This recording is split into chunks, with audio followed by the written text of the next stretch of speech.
Hello everyone, I'm the Creeps Cabin. I know you use these videos to fall asleep. So before that, like the video and subscribe to the channel. Also, where are you from and what time are you watching? Now get comfortable and relax.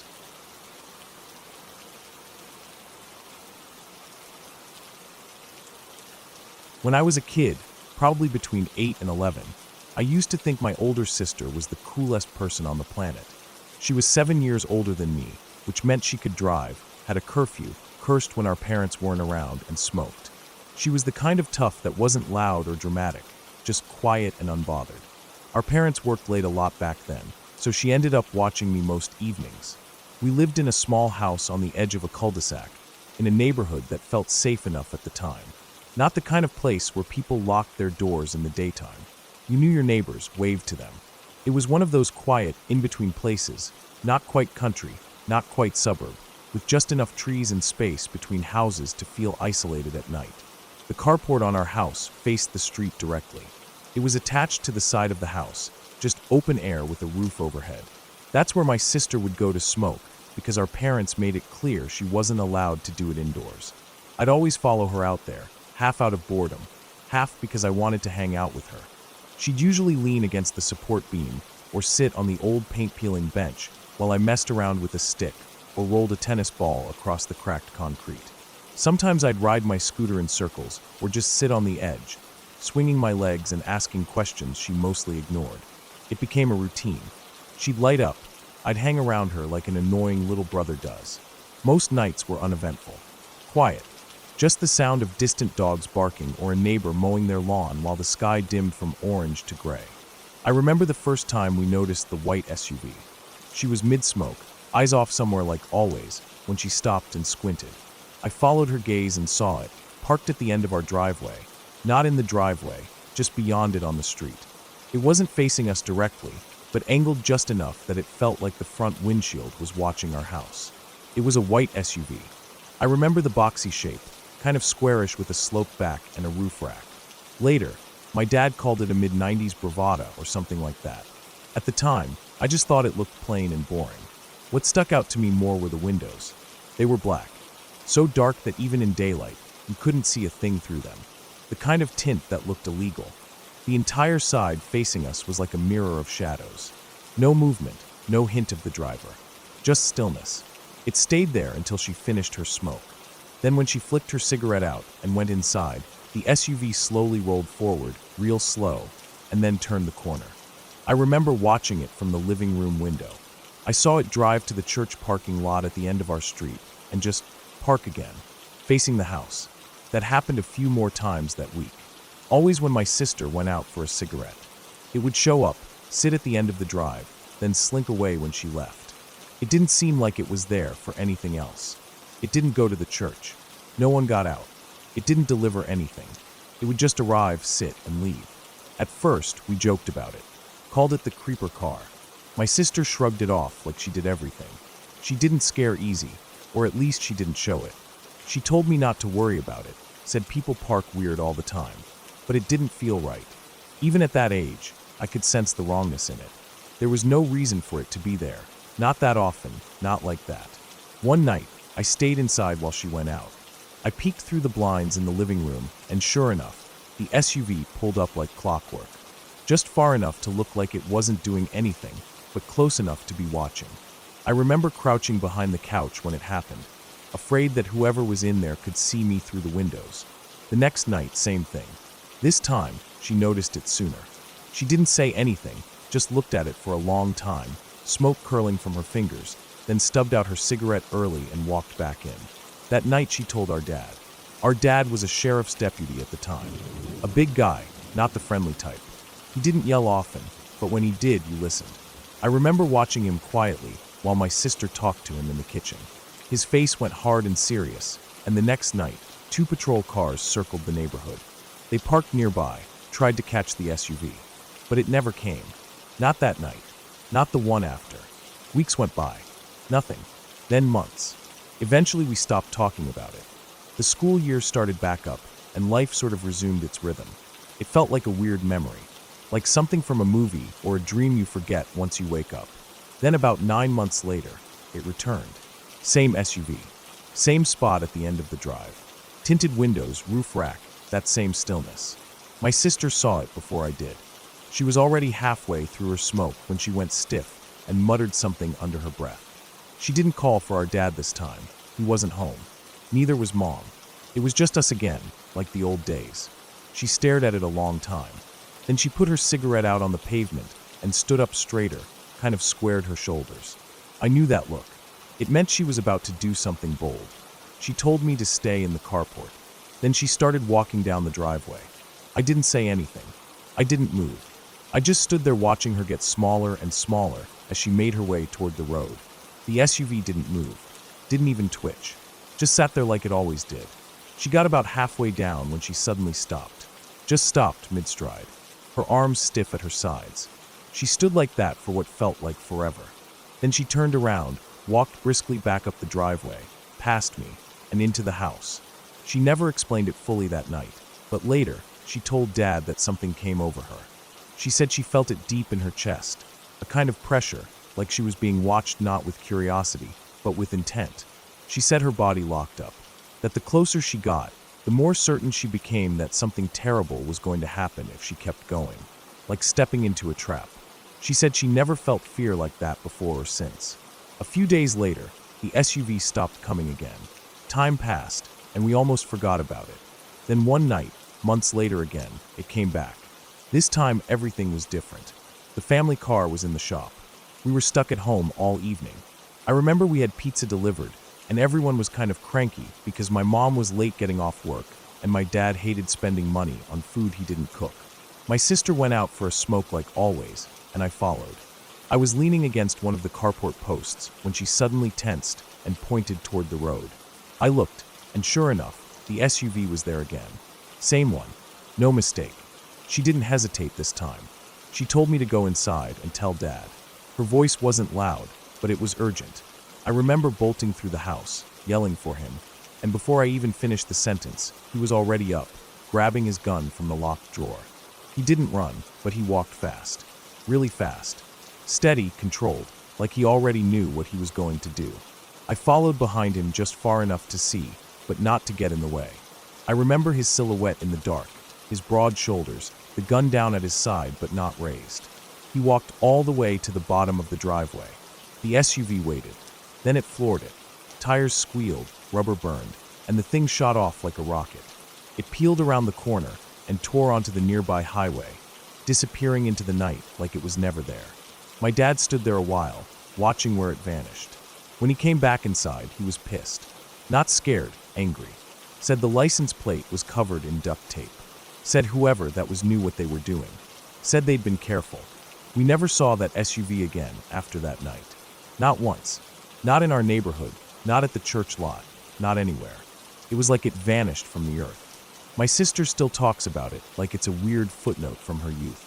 She shrugs it off now, says it was probably just some creep. But I know it stuck with her more than she lets on. I can see it in the way she double-checks the locks when she visits our parents, in how she watches the street before stepping outside for air. And for me, even decades later, I still get this cold, crawling feeling when I see an SUV that looks even remotely like that one, even though I know it's not the same, even though I tell myself it was probably nothing.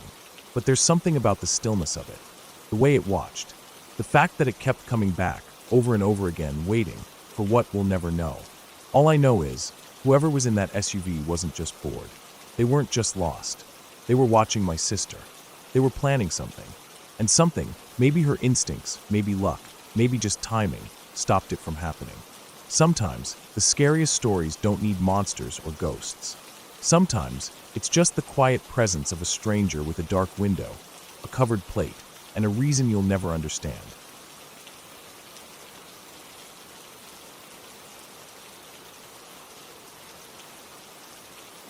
When I was a kid, the one thing I dreaded more than anything else in the world was carrying my dirty clothes down to the basement. It wasn't that I hated chores. I mean, what kid likes chores? But this wasn't that. This was different. This was fear, pure, primal, bone-deep fear. Our basement wasn't fully finished like some of my friends' houses. The side where the laundry machines were, It was just concrete floors, wooden beams in the ceiling, exposed wires and pipes, and the worst part, the far corner that never seemed to get light, no matter how bright the bulb in the middle of the ceiling was. Even during the day, with sunlight trying to trickle through the narrow horizontal windows just under the ceiling line, it always felt dim. And it always felt cold, like the air had been trapped there for years, stale and unmoving. My mom insisted I carry my own laundry down every Saturday. I used to beg her to come with me, even when I was way too old to be doing that. She thought I was being lazy, dramatic. Maybe I was a little. But what I never told her was that by the time I was 8 or 9, I'd been having nightmares about that basement for years. Not just bad dreams, reoccurring ones. The kind that come back again and again, slowly building up in detail until they feel more real than your own memories. One of them stood out more than the rest. I would be alone in the house. That part was normal. I was a quiet kid, used to solitude. But in the dream, I always realized at some point that it was almost time. I didn't know what time meant exactly. Not a clock time. It wasn't like 3 o'clock or midnight or anything like that. It was more like a feeling, a thick tension crawling into the air, a shift in the silence, a pressure that built in my chest. I could feel it coming the way animals must feel a storm before it hits. It always came slow, creeping. In the dream, I would try to hide under the kitchen table. The door to the basement was in the kitchen. That part was real. I would crawl underneath, folding myself up as tight as I could, heart pounding in my ears. And then the door to the basement would open. I never saw his face. Just the legs. A man's legs, heavy boots, dark jeans, standing at the threshold, never making a sound. I always knew he could see me, though. I could feel it. Like he stood there because he wanted me to sit in that fear, shaking and trying not to breathe, hoping if I just stayed quiet enough, I could survive. But I always knew deep down he was just waiting, enjoying it. Other dreams were worse. Dreams where I'd be walking down the basement steps. Sometimes I knew I was dreaming. I could feel it, but I couldn't stop walking. Step after step, even as the shadows grew thicker, heavier. At the bottom, when my foot left the last step, everything would go black. Not dim, not dark, pitch black, like someone dropped a curtain over the world. And then something would grab me. I could never describe it. I could never even think about it for long after I woke up. I would come to, sweating, my chest aching like I'd been screaming, but couldn't make a sound. The fear was so real it lingered with me for hours, sometimes days. Sometimes I'd smell the dust of the basement randomly, or feel a chill, and it would come flooding back. It got so bad that just being told to bring my clothes down would ruin my day. I'd carry the laundry basket with stiff arms, every creak of the wooden stairs behind me making my spine lock up. I always rushed, dumped the clothes in a pile, and sprinted back up the stairs without looking back. I had this rule, never look back. If something was behind me, I didn't want to know. I convinced myself it was better not to know, that maybe ignorance would save me. When I was maybe 11 or 12, I started trying to be braver. I hated how much fear had a grip on me. I hated that I couldn't even handle a simple chore without having to psych myself up like I was walking into battle. But bravery doesn't mean the fear goes away. It just means you try to function through it. There was this one day I remember more than the others. It was summer. I was home alone, which was normal for weekends. My mom had gone grocery shopping. I was in the living room, and I remember the sunlight filtering in through the windows. It was a bright day, not a single cloud. The kind of day you should feel safe in. But then she left, and I realized I hadn't taken my clothes down yet. The moment I thought about the basement, I felt it. That pressure. Like the temperature in the room dropped a few degrees. Like the light wasn't as bright anymore. I told myself I was being stupid. I kept repeating that. It's just a basement. You've been down there 1,000 times. It's your own house. Nothing is going to happen. But my brain didn't believe it. My dog was with me. She was a mutt, part retriever, part who knows what. She followed me everywhere, always loyal, always happy. It made me feel better to know she was there. I got the idea that if I brought her down with me, maybe it wouldn't be so bad. Maybe she'd bark or growl if something weird was happening. Dogs sense stuff like that, right? So I called her over, grabbed my basket of dirty clothes, and made my way to the kitchen. I paused in front of the basement door, hand on the knob. It wasn't locked, never had been, but the moment my fingers wrapped around the cold metal, my skin broke out in goosebumps. Still, I pushed it open. Daylight flooded down the stairs. I could see the concrete floor clearly. The laundry machines sat where they always did, silent and unmoving. Nothing looked out of place. My dog trotted in front of me, tail wagging, nails clacking on the steps as she led the way. That helped. I followed her, step by step, down into the unfinished side of the basement. Everything was quiet except for the distant hum of the refrigerator upstairs and the soft scuff of my socks on the wood. The scent of dust, detergent, and concrete filled my nose. I walked to the usual spot and dropped the clothes on the pile. It was easy, normal. I even let out a breath I hadn't realized I was holding. My dog sniffed around, unbothered. I gave her a quick pat on the head, turned, and started back toward the stairs. Like always, I didn't walk. I ran. It wasn't a panic run. More like a sprint powered by the thought of relief. Just get up the stairs and you're safe. I always felt like if I could get through that last step into the kitchen, some invisible danger would dissolve. I was halfway up when it happened. Behind me, no warning, this explosive noise erupted. A deep, loud, scrambling thud. Not just a noise, a presence. Something heavy was charging up the stairs behind me. I didn't see it. I didn't need to. I could feel it in my bones. The steps shook. The sound of claws or fingers or something not quite human scraping against the wooden stairs filled the air. My body stopped working. My mind didn't even form words. It was like the fear took over completely. I collapsed, literally dropped to my knees, and rolled into a fetal position on the steps. I didn't even try to crawl. I didn't scream again. I'd already screamed once, the second it started. After that, it was just a flood of terror crashing over my head.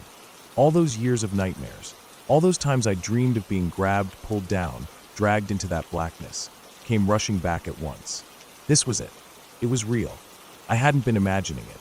The man, the dreams, the darkness, he was coming for me now. I had let my guard down, brought myself into the open. I remember squeezing my eyes shut, face pressed into my own knees. My arms were wrapped around my head. I thought maybe if I made myself small enough, I'd be invisible. Maybe it would pass over me. Or maybe I'd feel the hands wrap around me, and that would be the end. Either way, I didn't move. I couldn't. Then I felt a warm tongue on my face. I blinked, confused, body still frozen. Another lick, and then a soft, excited bark.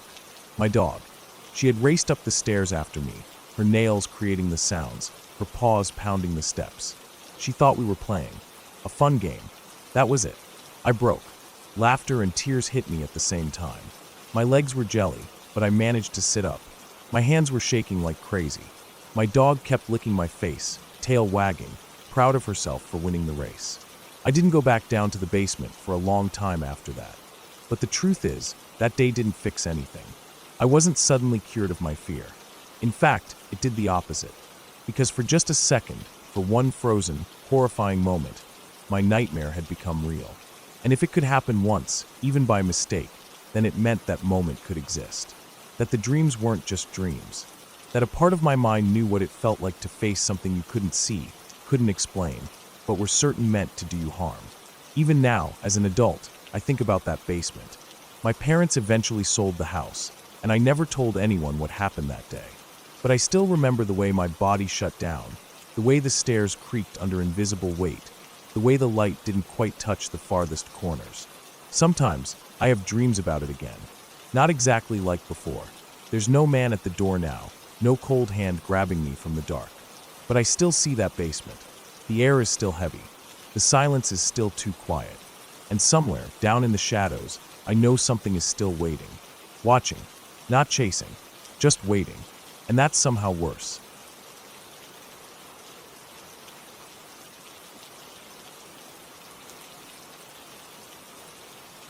When I think back to that day, I can still feel the sun on my arms, smell the dry summer grass, and hear the way the wind rustled through the trees at the edge of the yard. It was just an ordinary afternoon. My sister and I were outside, running around the yard, kicking up dust and pretending the worn, crumbling gravestones at the back of the property were part of some kind of adventure game. That old cemetery had always been a strange but normal part of our lives. It sat behind the house like a silent, rotting memory, tucked away by trees and shadow. We'd grown up with it. The house itself had been built in the 1800s, and the cemetery behind it mostly held children. Tiny markers with faded names and dates etched into them, a lot of them lost to sickness back, when even a fever could kill. People around town whispered about it, called it haunted, said there were strange sounds at night or cold spots in the grass. But to us, it was just part of home. We never thought much about the gravestones anymore. Sometimes local history buffs or weird tourists would walk by, stopping at the fence to take pictures or read the dates. Our mom said it happened because the house had been mentioned in a couple of books about the town's past, and people were drawn to old places like ours. The town was small, quiet, the kind of place people drove through without stopping unless they had a reason. And that old graveyard was a reason for a few. That day was no different at first. I remember we were playing tag. My sister, who was 2 years younger than me, was fast, and she could twist and dodge like no one I knew. She was wearing this bright purple shirt with flowers on it, and her hair was tied up in a messy ponytail, bouncing as she ran ahead of me. The sun was high, and the heat shimmered off the pavement that cut down the road in front of our house. That road wasn't busy, but we were used to seeing a few cars or people here and there. That's when we saw them, an old couple, walking hand in hand, moving slowly down the road toward our house. They looked harmless at first. She had white curls and a long, faded dress. He wore a button-up shirt and those high pants that old men always seem to wear, with suspenders keeping them up. They had this strange synchronized way of moving, like they'd walked this exact same pace for 50 years. They didn't look like they belonged. I don't mean in some magical way, just off. Not in the sense that you'd cross the street to avoid them, but in the way your gut makes a small not even when your brain tells you there's no reason. I figured they were probably just passing through, maybe coming to see the cemetery like so many others. At first, they just paused at the edge of the yard. Then they stepped onto the grass slowly, as if they were trying to seem casual about it. I remember my sister stopped running, confused. We weren't used to people walking that far into the property. Usually they stood at the fence, maybe took a photo or two, and moved on. These two didn't. They just kept coming closer. They weren't smiling, not exactly. Their faces were set in these stiff, uncomfortable shapes. The man had a thin, gray mustache and deep lines under his eyes. The woman's face was pale, her lips drawn too tight. I couldn't explain what it was, but something about them made my skin crawl. Then they started to focus on my sister. I was still standing a few feet away when I saw it, the way they looked at her. Too long, too interested. The man took a few steps ahead of the woman, raising one hand as if to wave, but it looked awkward. Slow, measured. The woman stayed a step behind, her eyes locked on my sister like she was trying to memorize her. They moved closer, just slowly enough that you could tell they wanted it to seem innocent, but not so slow that it didn't feel like they were chasing something. My sister stepped back toward me, her eyes wide. I could see the confusion and fear in her face. I felt it too. It wasn't something we could explain. We were just kids, but something about the way they looked at her, the way they were closing that distance, made every nerve in my body light up.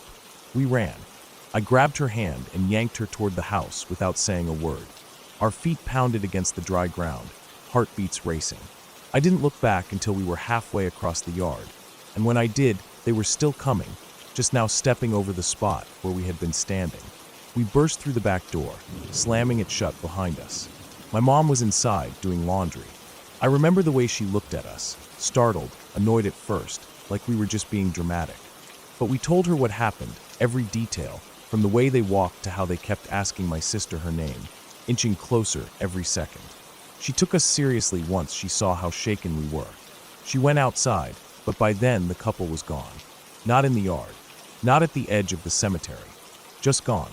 We looked down the road in both directions. Nothing. They'd vanished. She even drove around the block, checking side streets, but there was no sign of them. No car, no footsteps. Nothing. That night, I couldn't sleep. I kept thinking about the way the man looked at her. Not curious. Not kind. It was like possession. Like he'd already decided something. And the woman? She seemed colder. Like she was just along for the plan. The next few days passed slowly. We stayed inside more. Mom told us not to go out without her or my dad. I remember I kept looking out the windows, half expecting to see them walking past again. But we didn't. Then came the news. About a week later, I was sitting in the living room. The TV was on, and the local news came up after a cartoon ended. I wasn't really watching at first, but then something caught my ear. Something about a teenage girl who'd been taken. Found days later, bruised, scared, and hurt in the worst ways. And then they showed pictures. It was them, that same couple. Their faces flashed on the screen, grainy mugshots, but no mistake. Same wrinkled cheeks, same pale eyes, same clothes almost. The same people who stood in our yard, who looked at my sister like she was a prize. It was them. They had taken a girl from another town, not far from ours. She'd been walking home from school. They approached her, asked questions, got her close. Then they took her. I couldn't move. I felt like my whole body had gone hollow, like I'd swallowed a bag of ice. My stomach twisted up into a tight ball, and I remember my breath getting stuck in my throat. My mom must have seen my face because she asked what was wrong, but I couldn't speak. I just pointed. She saw them too. The shock in her face told me she hadn't forgotten them. Not for a second. She turned up the volume and sat down beside me, both of us frozen as the reporter went on. The girl had managed to escape. She'd run to a nearby house in the middle of the night, crying and barefoot. The couple had been caught a few towns over, trying to check into a motel under fake names. The story was all over the local news that week. Everyone was talking about how lucky that girl had been to get away. But I knew we were lucky too. We could have been their first attempt. Or maybe not their first. Who knows how many others they'd looked at like they looked at my sister. Maybe we were just in the right place at the right time, with the right instinct to run. Maybe the only reason nothing happened that day was because we were too scared to stand still. After that, things changed. We didn't play outside alone anymore. Mom started locking the doors, even during the day. My sister had nightmares for weeks. So did I. Not of being chased or taken, but of that look, the way they stared, the way their feet stepped onto our grass like it was already theirs. Like we belonged to them. It's been years now, but sometimes I still see them in my mind. Standing there, silent, waiting. That yard is empty now.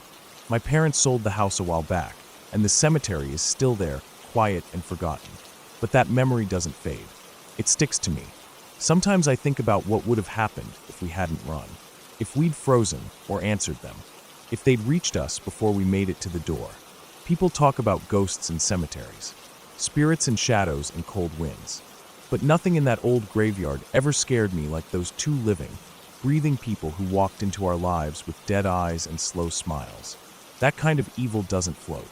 It doesn't vanish with holy water or chance. It walks. It watches. It waits.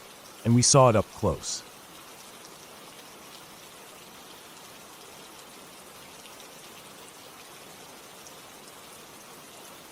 It's been over 10 years now, but I still remember everything about that weekend like it just happened yesterday.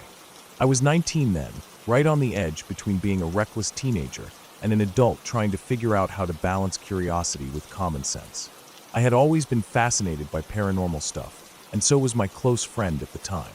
We bonded over weird stories, old ghost documentaries, long nights talking about haunted places, and the kind of unexplained things that most people didn't even want to acknowledge. One day, she bought this thing called the Psychic Circle. It was like a Ouija board, but even more elaborate. It had symbols, words, strange little illustrations, and it came with this thick instruction book that explained how to interpret everything the board said. I remember the way she talked about it with such excitement. I wasn't new to these kinds of boards, but this one looked like something between a board game and a tool you'd see in a witch's den. We tried using it a few times at her house, sometimes at mine too, but nothing ever really happened. At most, we'd get the oracle to slide a bit if we were feeling bored, and tried to fake it just to get a rise out of each other. But there was never anything real. No cold spots, no weird noises, no feelings of anything other than us laughing at ourselves. That changed after she brought it over to her aunt's place one night. Apparently, the two of them had this wild experience with it. She didn't tell me everything, just said things had gotten intense, and that her aunt wanted to keep the board at her place for a few nights. I didn't question it. If someone was finally getting something out of the thing, then great, maybe the location had something to do with it. I was curious, and maybe even a little jealous that I hadn't been part of whatever happened that night. So we planned to go over to her aunt's place that Friday night. Just the three of us. I was honestly looking forward to it. But something hit me the second I got into the car that night. I didn't say anything because I didn't want to ruin the mood, but I felt heavy. That's the only way I can describe it. It wasn't fear, not at that point anyway.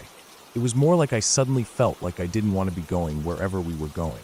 My stomach twisted in this tight knot. My skin felt cold, and my heartbeat started to pick up before we even left her driveway. I wasn't new to this sort of stuff, and I'd had some strange moments in the past. Cold rooms, flickering lights, the usual unexplained stuff. But this felt different. It wasn't thrilling. It wasn't exciting. It just felt wrong. We drove for a while. Her aunt lived on the edge of town, in this neighborhood that had big houses spaced far apart, surrounded by woods and old fences.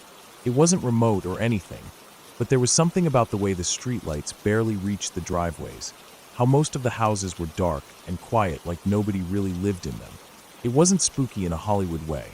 It was just quiet in a way that didn't feel natural.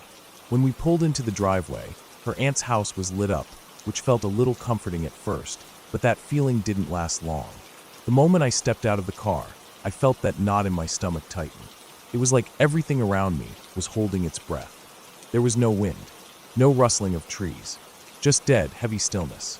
Her aunt opened the door before we even knocked, like she'd been watching us pull in. And from the second I stepped inside, it was clear that something was off. She looked at me like she already didn't want me there. Not angry, just wary, almost like I was a stranger she didn't trust. I'd never met her before, but my friend had told me how sweet she was, how funny and relaxed she could be. That wasn't the woman standing in front of me. Her face was stiff, her eyes didn't soften even when she smiled. Her house was warm, but didn't feel inviting. There were no photos on the walls, which was strange to me. Just paintings, dark, old ones, landscapes mostly. Heavy furniture, dim lighting, thick curtains. It felt like a place that didn't get much natural light, even during the day. We sat down in the dining room, which had a long table in the center, and she brought out the board. And that's when I really felt it. That sense of dread turned into full-blown fear. I didn't say anything, just kept my hands in my lap and watched as she opened the box. The board didn't look like the one I remembered. The one we used had bright, bold colors, golden sunbursts, purple stars, sharp black letters. This one looked like it had been buried and dug back up. The colors were faded, like they'd been left out in the sun for a year, and the cardboard was warped. There were dark stains around the edges, and the glossy finish it originally had was long gone. It looked like something you'd find in an abandoned attic. Even my friend looked confused. I remember her asking what happened to it. The aunt said it had been sweating. That word stuck with me. Sweating, like the board had been alive, like it had reacted to something. I didn't want to touch it. My fingers felt cold and shaky. My heart was racing in a way I couldn't control. But I sat there anyway, trying to tell myself I was being ridiculous. Maybe I was picking up on the weird tension from her aunt. Maybe it was just the atmosphere. But it wasn't just that. I knew something was wrong. When we went to set up, I hesitated before putting my hands on the oracle. My palms were wet and clammy, and I could barely stop them from shaking. I reached out anyway, more because I didn't want to look scared in front of them than because I wanted to participate. But before I could even touch it, her aunt snapped at me. Told me not to. Not just asked, commanded. Her voice was calm, but the way she looked at me when she said it made my blood go cold. Her eyes were locked on mine, like she was seeing something she didn't like. Then she said that they didn't want me there, that they wouldn't talk if I touched it. They don't like you, she said. I can just tell. I remember sitting back in my chair, stunned. I didn't say anything. I just watched her set everything up, but nothing happened after that. No movement, no answers, just silence. After a few more minutes, my friend suggested we leave. We made some excuse, but her aunt didn't try to stop us. She just stared at me the entire time we were walking out the door, like I had ruined something. The car ride back was quiet. My friend was clearly upset. She told me that her aunt had never acted like that before, said she didn't understand what got into her, but she wouldn't talk about it after that. She seemed shaken in a way I hadn't seen before. She didn't ask for the board back either. Her aunt kept it, refused to give it back, and my friend never pressed her about it again. A few weeks later, I bought my own psychic circle board, hoping maybe I could get something going on my own. But it was useless. Nothing ever happened with it. It felt dead. I gave it away eventually to another friend who wanted to try it. I don't know if they ever used it. Even now, I've never gone near another board. Not because I'm scared of ghosts or spirits or demons or any of the usual stuff people talk about, but because of that feeling, the weight in my chest, the cold in my hands, the silence in that house, the look in her aunt's eyes. I don't know what happened to the original board. I don't know what changed it. Maybe nothing happened, and it was all just my nerves playing tricks on me. But I don't believe that. I've never felt anything like that before or since. Whatever was in that house that night, it didn't want me there. And I've never forgotten the way that felt. I didn't sleep much that weekend. I kept waking up, sweating and cold at the same time, convinced someone was standing just outside my room.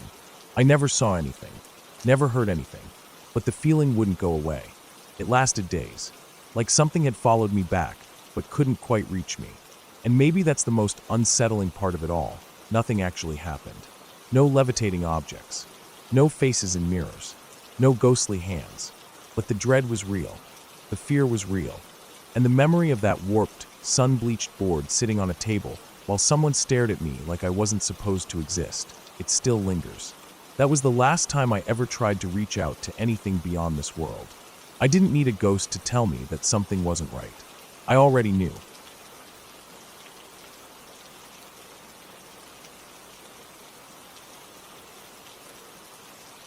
I grew up in Brentwood, Long Island.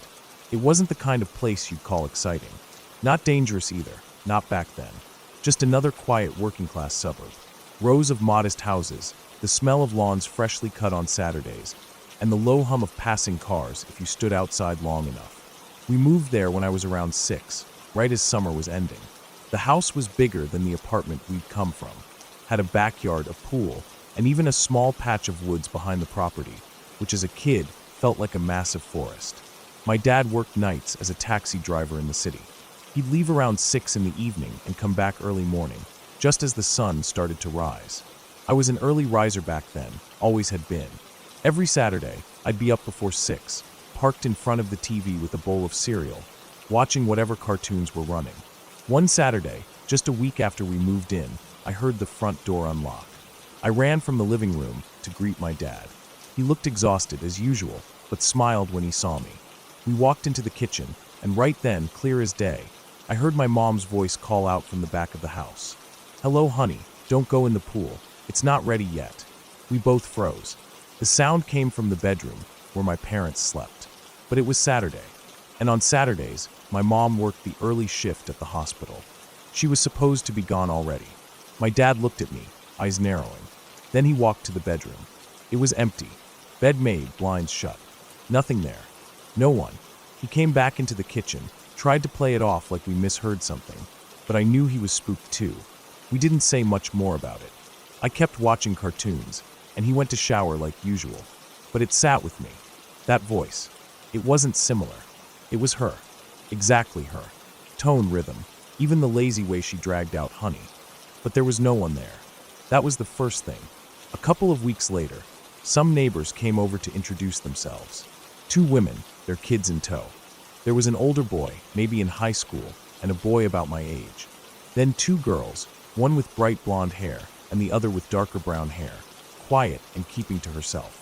They brought over cookies, said welcome to the neighborhood, and we ended up playing soccer out front. The older boy didn't join in, just leaned on the porch rail watching us. At some point, I realized the younger brown-haired girl had wandered off. I didn't think much of it and kept playing, but after a while, my curiosity got the better of me. I jogged around the side of the house, toward the back. Our yard wasn't fenced in yet. At the far end was the pool, still dirty, half-covered, leaves floating on the surface. Beyond that were the woods. Not deep, maybe 20 or 30 trees before it opened up to another road, but enough to make it feel off-limits. I spotted her just inside the tree line, crouched near a mossy patch of ground, stacking sticks. She looked up when she saw me, smiled. She motioned for me to come over, told me to play tag with her. I was tempted, but something about the way she said it made me hesitate. She didn't move closer, didn't insist, just waited. I told her I'd go get the others. Back at the front yard, I asked the group to come join us. When I mentioned the brown-haired girl, everything got quiet. The mom blinked a few times and said they only had one daughter, the blonde one. I remember looking over at her to see if maybe she was messing with me.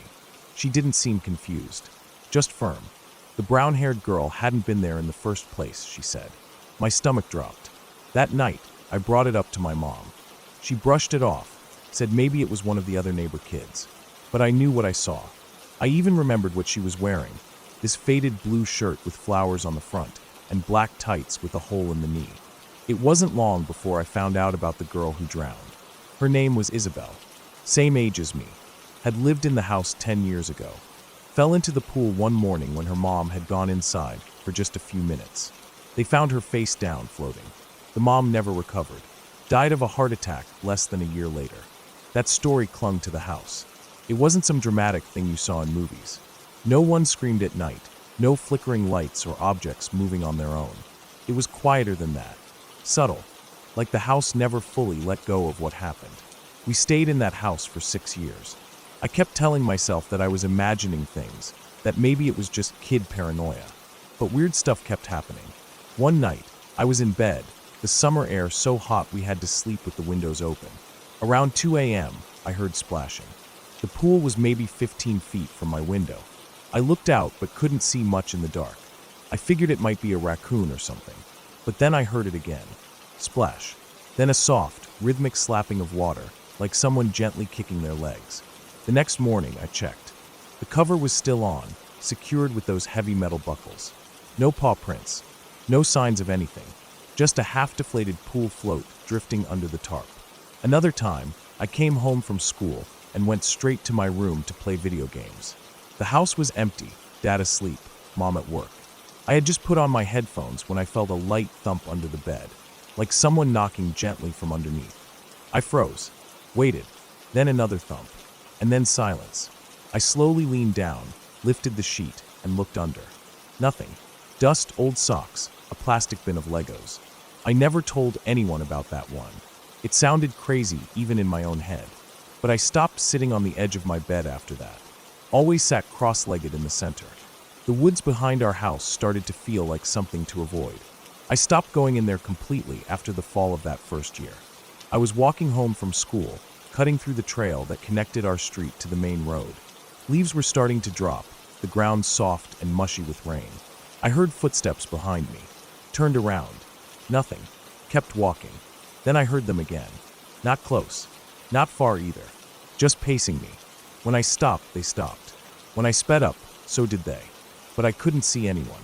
When I got home, I sat on the porch for 10 minutes, just catching my breath. Never took that path again. Walked the long way around, even when it added 15 minutes. The final straw, for me anyway, happened in 7th grade. I was up late finishing a project. It was around 1 a.m. The rest of the house was asleep. I needed to print something, but the printer was in the hallway closet.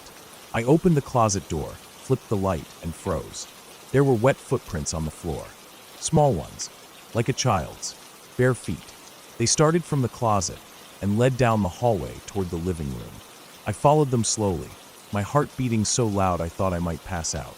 They stopped at the sliding glass door, the one that led to the backyard. It was locked, closed tight. I stood there for maybe a minute, just staring. Then I went back to my room and shut the door. Didn't print my project.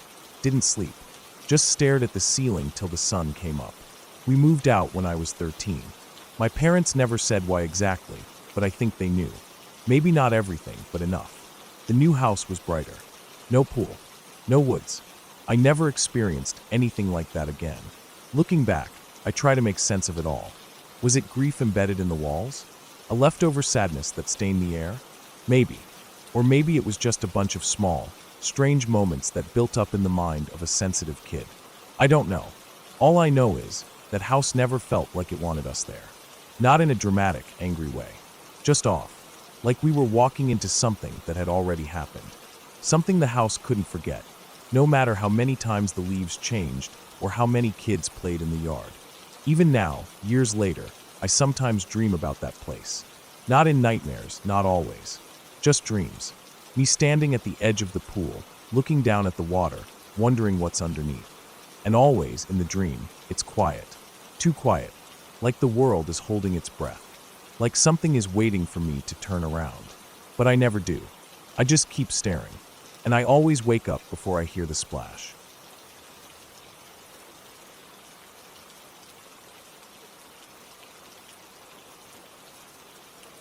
About 2 years ago, my life took a sharp turn into a place I never thought I'd end up. It started like so many other things do, with a relationship that seemed good in the beginning. We were drawn to each other hard and fast, like a match struck in the dark. Things burned bright and too hot, and I guess deep down, I always knew that the flame couldn't last like that. But when you're in it, you convince yourself of anything. You mistake intensity for love. You mistake obsession for care. You start rewriting your own sense of normal. At first, it was good, fun. She was exciting and different, and had this energy about her that made me feel like the world had cracked open, and she was the best part inside. She had this way of making me feel like I was the only person that mattered. But that didn't last. The cracks showed up early, but I ignored them. The mood swings, the passive-aggressive comments, the jealousy that came out of nowhere, even when I was doing everything right. I didn't understand what was going on, and I kept trying to fix it. Then came the breakups. Not just one, multiple. It was always the same. She'd cry, say I didn't care enough, that I didn't love her enough, that I wasn't giving her what she needed. Then the next day, she'd text me that she missed me and wanted to try again. And like an idiot, I'd go back. I kept thinking I owed it to the relationship to try. I thought we could work through it. I thought maybe love meant always trying again. But love wasn't what we had. It was something darker, something needier. When it finally ended for real, it was like dragging myself out of deep water. I was exhausted. I had nothing left to give. She dumped me again, and that time, something in me just didn't care anymore. I let it go. I accepted it. And that was when everything really started to unravel. A few weeks later, I met someone new. I wasn't looking for anything serious, but she was kind, honest, easy to be around.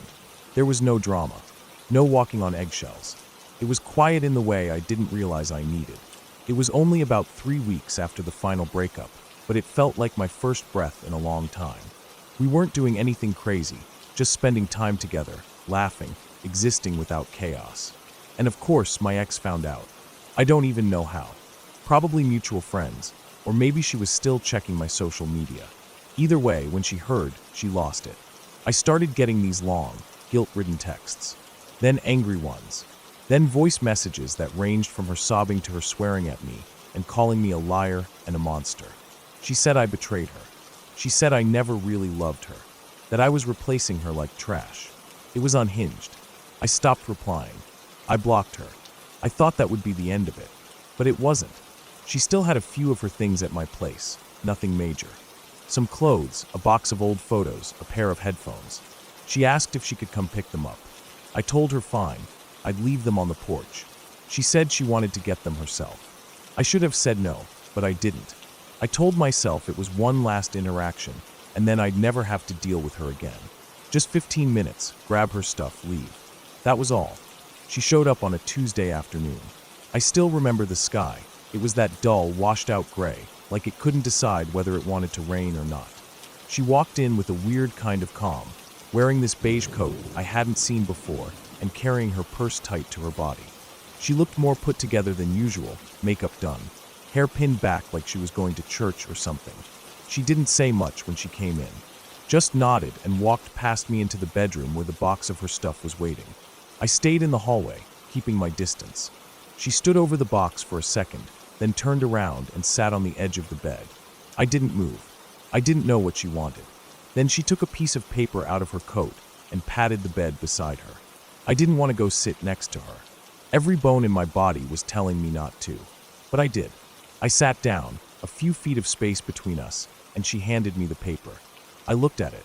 It was typed single-spaced, about a page long. "Read it," she said. I asked what it was, but she just stared at me, eyes locked and unmoving. I started reading silently to myself, but she snapped and told me to read it out loud. My hands started shaking. The paper was a speech, a full-on monologue written by her about me. It was vicious. It said I was heartless, that I was broken inside, that I manipulated people, that I destroyed her. It said I would never be capable of love, and that no one would ever want me if they really knew who I was. She wrote that I deserved to die, that I was poison. I stopped reading. I told her I wasn't doing this. She started yelling, right in my face. Her voice cracked. She was crying, but there was no warmth in it, just rage. I was backed into a corner emotionally. I thought if I just read it, it would end. So I did. My voice shook. My throat was tight. I read the whole damn thing. And when I finished, she reached into her purse and pulled out a black handgun. I froze. My whole body went cold. I couldn't even make sense of it at first. I thought it was fake. But the way she held it, The way her fingers fit around it, it was real. It was heavy in the air between us. Time felt like it cracked. She looked at me with this weird softness, like she was sad it had to come to this. She told me she wasn't afraid to go to prison, that she'd already looked into it. She said she knew what would happen, who would arrest her, where she'd go. She said it was worth it, because at least I'd be gone, out of this world. One less terrible person to ruin someone else. I sat there, trying to breathe. My mouth was dry. My heart was beating so loud it felt like it echoed off the walls. I didn't scream. I didn't fight. I just talked. I told her she didn't have to do this, that this wasn't who she was, that killing someone didn't fix pain, that she still had a life outside this room. I tried not to cry, but I couldn't help it. I don't even remember everything I said. I just kept talking. I kept my hands on my knees. I didn't reach for her. I didn't move too much. I watched her finger on the trigger. Sometimes it twitched. Sometimes she looked like she was about to do it. I've never been closer to death than in those 15 minutes. I've never felt so small. And then slowly the gun lowered. She started shaking. Her whole body trembled like her bones were breaking inside her skin. She put the gun back in her purse and zipped it up. She wiped her face and stood up. She said she had to go. I stood too. We looked at each other in this strange, dead silence. Then, for reasons I'll never fully understand, we hugged. Not out of love. Not out of forgiveness. Just something raw. Human. Like two people clinging to the edge of something awful. Then she left. I locked the door after her and collapsed onto the floor. I don't know how long I stayed there. I didn't call the police. I didn't tell anyone right away. I just shut down. I think some part of me didn't want to believe it had happened. I kept replaying it over and over. Every second. Every word. That room still doesn't feel the same. I ended up moving 6 months later. Since then, I've learned she got engaged. I saw the post on social media.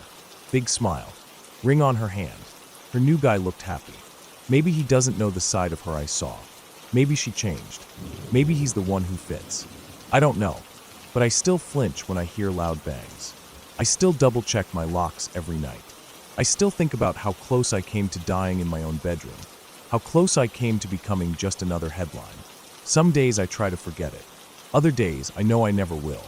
I never told my current partner the full story.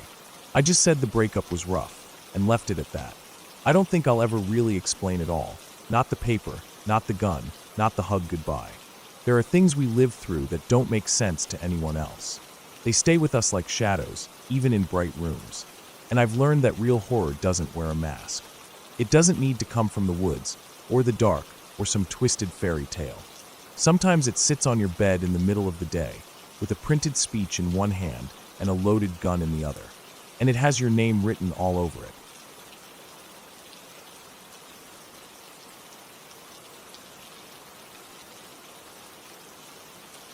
I moved to Montreal in late July, right in the middle of that sweltering summer heat.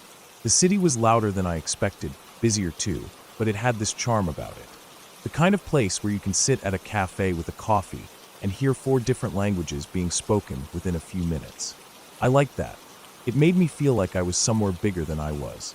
When I landed, I got a new number through Fido. It was just easier to start fresh instead of keeping my old number from back home. I didn't think anything of it. I walked into a store, showed them my ID, picked a basic plan, and left with a SIM card in a little cardboard sleeve. I popped it in on the sidewalk out front, and just like that, I was part of Canadian society. The texts and calls started a couple of weeks later. The first one was from some random Quebec number. French. I didn't understand much, just something like SCK Nina est là. I told the guy he had the wrong number. He hung up. That was it. At first, I assumed it was some friend trying to reach someone who had changed their number and just didn't tell people. Then it happened again. Same thing. French-speaking caller, always asking for Nina. Sometimes a woman, sometimes a man. Different numbers every time. I started blocking them. Sometimes I'd respond in English, saying wrong number. Sometimes I didn't answer at all. But it just kept going. And the weirdest part was that they weren't scam calls. It didn't feel like spam. They sounded real, like people who were confused or upset. Most of the time, they called late at night or very early in the morning. Midnight, 2 a.m. Once, I got a call at 4:47 in the morning. Same question. Nina. The first time it really got under my skin was in October. I was walking back from the metro at night, coming back from a friend's place. My phone buzzed. I pulled it out. It was a text in French. I used Google Translate later to check it. It said, "Nina, please, it's been long enough. Call me back. We're worried. Please." It felt wrong. Like I was caught in the middle of something I wasn't supposed to be part of. I didn't answer. I just deleted it. But I kept thinking about it as I walked the rest of the way home. My boots scraping the sidewalk, my breath fogging in the cold. I couldn't shake this image in my head of someone crying while typing that message, desperate for someone who wasn't me to answer. Eventually, I tried to switch numbers. I went into the Fido store and asked if I could get a different one. The guy behind the counter said sure, but it would cost me. I was trying to save money, and I figured maybe the calls would stop on their own. I was wrong. By December, it was just part of life. I'd get these calls every few weeks. Not always, but just often enough to keep the unease alive. Sometimes the calls came in bursts, 2 or 3 within a few days. Then silence. Then back again. It was always someone asking for Nina. Never any other name. Always Nina. January was quiet. I didn't get a single call that month. Part of me thought maybe it had stopped. Maybe the people had finally updated their contact info or stopped trying. I remember feeling a weird kind of guilt about it, like someone out there had given up on her. Or maybe something worse. February came and went. Still nothing. Then in March, the calls started again, and something about them felt heavier this time. One call was from a blocked number, and when I answered, I just heard breathing. No voice, just breathing. Slow, steady. I hung up and turned off my phone for the night. I started saving the numbers and looking them up online. Most of them came back as unlisted or private. A couple were landlines. One was a public phone booth. I didn't even know those still existed. I started asking around. Friends, co-workers, people at the cafe I went to every morning.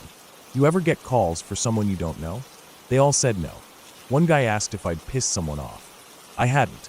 I was new here. I barely knew anyone. Then came the morning in April. I remember it perfectly. It was a Saturday, cold but sunny.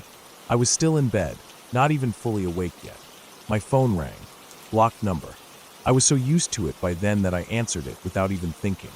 I held the phone to my ear and said nothing. I figured maybe they'd hang up. But this time, a woman's voice came through. French accent, but speaking in English. She said she was with the Montreal police and asked for Nina. Her voice was calm, measured, almost bored. Like she'd done this 1,000 times already. I told her I wasn't Nina, that she had the wrong number. But then she asked if I'd gotten other calls, people asking for Nina. I said yes. She paused. Then she said something that made my stomach flip. "Nina's been missing for over a year." I didn't know what to say. My mouth went dry. I asked her what that had to do with me. She said she couldn't share any details, but she wanted to confirm the phone number, which she read out. It was mine. I told her again. I'd gotten the number from Fido back in July. She said thanks and hung up. That was it. I lay there for a while, just staring at the ceiling. It was one of those moments where your body feels cold, even though you're covered in blankets. I wasn't scared exactly, just unsettled. Deeply, deeply unsettled. Later that week, I went on the Montreal police website. They had a contact form for inquiries. I filled it out. Just a few lines. I said I'd received a call from someone claiming to be with the police. I explained about the calls, the texts, the woman asking for Nina. I asked if there was anything I should know, anything I could do. It took about 2.5 weeks to get a reply. I checked my email every day. Then one morning I saw the response. It was short, polite, almost too polite. It confirmed that a woman named Nina had indeed been reported missing, but they couldn't share any further information due to privacy laws and an ongoing investigation. That was it. I stared at the screen for a long time. Then I went online. I searched everything I could think of. Missing Nina Montreal. Nina missing Quebec. Fido number recycled Nina. Nothing. Not a single article. Not a single post. No missing person flyers. No news reports. No pictures. It was like she didn't exist. I even checked Reddit. Nothing. I started wondering, what if her disappearance hadn't made the news? That's possible, right? Not every missing person becomes a headline. Maybe she had no family. Or maybe someone had made sure it stayed quiet. But if that was true, then who were all the people calling me? Friends? Family? Acquaintances? Strangers? And why were they still calling over a year later? I went through my call log. I counted the numbers. 37 different numbers since August, all asking for Nina. In May, the calls stopped again. I changed phones in June, but kept the same number. I considered changing it again, but I didn't. Part of me wanted to see if it would happen again. Part of me wanted someone to slip up, to say something they weren't supposed to. By July, it had been quiet for a while. Then, just a few days ago, I got a call around 3:15 in the morning. No number, just unknown caller. I let it go to voicemail. When I checked the message the next morning, it was only 5 seconds long. No voice, no breathing, just the sound of a car driving by. Then silence. I've thought about going to the police station in person, asking to talk to someone, but I know what they'll say. Privacy, ongoing investigation, nothing they can tell me. And what could I even ask? Hey, the number you gave me belongs to a missing woman, and I'm getting late-night voicemails of traffic noise. Help. Maybe it means nothing. Maybe it's all coincidence. People forget to update their contacts. Fido recycles numbers. The police do routine follow-ups. Weird stuff happens. That's what I tell myself. But it still sits there, like a bad taste in my mouth. Every time my phone rings with a blocked number, I feel that same chill again. That same feeling I had that October night, walking home in the cold, wondering what I was part of without knowing.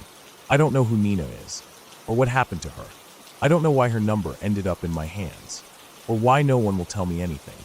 All I know is I hope they find her, or found her, one way or the other. And if they don't, I hope whoever keeps calling finally stops. Because sometimes I wonder if they're not trying to reach her. Sometimes I wonder if they're trying to make sure no one else ever does.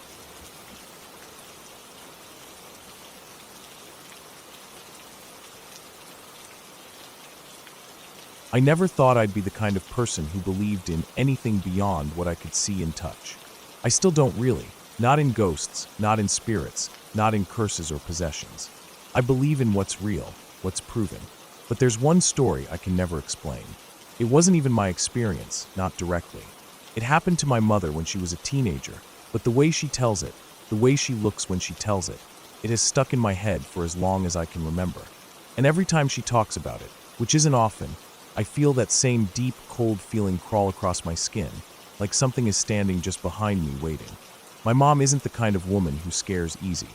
She prays, sure, but she's not one of those people who walk around with a Bible under their arm. She's not one to dramatize or try to scare anyone. She doesn't go to church regularly, never tried to force religion on me or anyone else. But she prays every night, quietly to herself. When I was younger, I used to ask her why, and she'd just say it gave her comfort. I never pushed it. But over the years, I started to notice something else. There were certain things, specific things, that would bring a sharp edge to her calm. Movies, certain subjects, even just the idea of some topics would make her face change. Her body would go still, her voice would drop. It happened the first time I brought home a Ouija board from a garage sale. I was maybe 15. I thought it was just a silly game, something weird and old school. I didn't even take it out of the box before she saw it and flipped out. I've never seen her like that before or since. Her hands actually shook when she told me to get it out of the house. Not asked, told. There was this rage behind her words that I didn't understand. She wasn't just mad, she was afraid. Real fear, the kind that sits behind the eyes and doesn't move. I didn't ask about it again for a long time. Not until I was older, maybe 19 or 20, when I finally asked her what the big deal was. We were sitting in the living room, just the two of us. The TV was off. No distractions. It was quiet, and I asked casually, like it was no big thing. She didn't answer right away. Just stared down at her lap, hands folded. And then she said, "It happened when I was about your age." That's when she told me everything. She had gone to a sleepover at a friend's house. Nothing unusual. It was the 70s, small town, tight-knit group of kids who all knew each other through school. They were just messing around, playing games, eating snacks, the parents in the other room watching TV. No one was drunk, no one was high. Just a bunch of teens staying up late. Someone had brought out a game she'd never seen before. It was a Ouija board, but she didn't know what that meant. It was just a board with letters and numbers, and a plastic piece that moved around when they all touched it. At first, they were laughing, joking around, asking silly questions like, "Does Tommy like me?" Or "Will I be rich?" Nothing happened right away, but eventually the piece started to move. Slowly at first, like someone was nudging it. My mom didn't think anything of it, assumed one of the girls was messing around. They kept playing. Then someone asked if there was a spirit in the house. She didn't remember who. Maybe it was just a joke, but the piece moved to yes. There were a few gasps and giggles, but no one stopped. They kept asking questions. They asked the spirit to show itself. Nothing happened, not at first. And then, all at once, every light in the house went out. The TV in the other room shut off, total blackness for a second or two, and then everything snapped back on like nothing had happened. That should have been enough to scare them, but they laughed it off. My mom said she felt uneasy then, like something wasn't right, but no one else seemed too bothered. They asked the spirit who it was. The piece began to move in slow, wide circles, faster than before. Then it stopped on the letter D. Then E. Then V, I, L. That's when the room went quiet. Not just the game room, but the whole house. Even the TV in the other room had stopped making noise. Her friend's parents were sitting there, frozen, watching the screen like they couldn't move. My mom said it was like time had slowed down, like the house had gone into a vacuum, every sound pulled out of it. One of the girls asked the board, again, maybe joking, if it was the devil, and then told it to prove it. Nothing happened for a moment. Then the TV went black. Not just off, but black, like the screen had died. In the reflection on the TV, they all saw something sitting beside them. A shape. A thing that wasn't there in the room, but was clear in the reflection. Just a shape, dark and hunched. No details. No eyes. But they all saw it. Even the parents. Her friend's mom screamed. The room turned cold. Not just a breeze, freezing, like all the heat had been sucked out. My mom said she felt her breath in the air, like it was winter, though it was summer outside. Then the kitchen exploded with sound. Cabinets slamming open and shut. Dishes clattering, something falling off the top of the fridge, crashing onto the floor. My mom remembers standing there, unable to move. Her legs like concrete. Every sound sharp and angry, like the house itself was furious. The girls scattered. Someone picked up the board and threw it in the trash. One of the parents yelled at them to stop playing.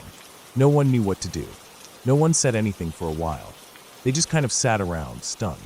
Eventually, things calmed down. The house got quiet again, though no one slept much. My mom ended up sleeping on the floor in her friend's room.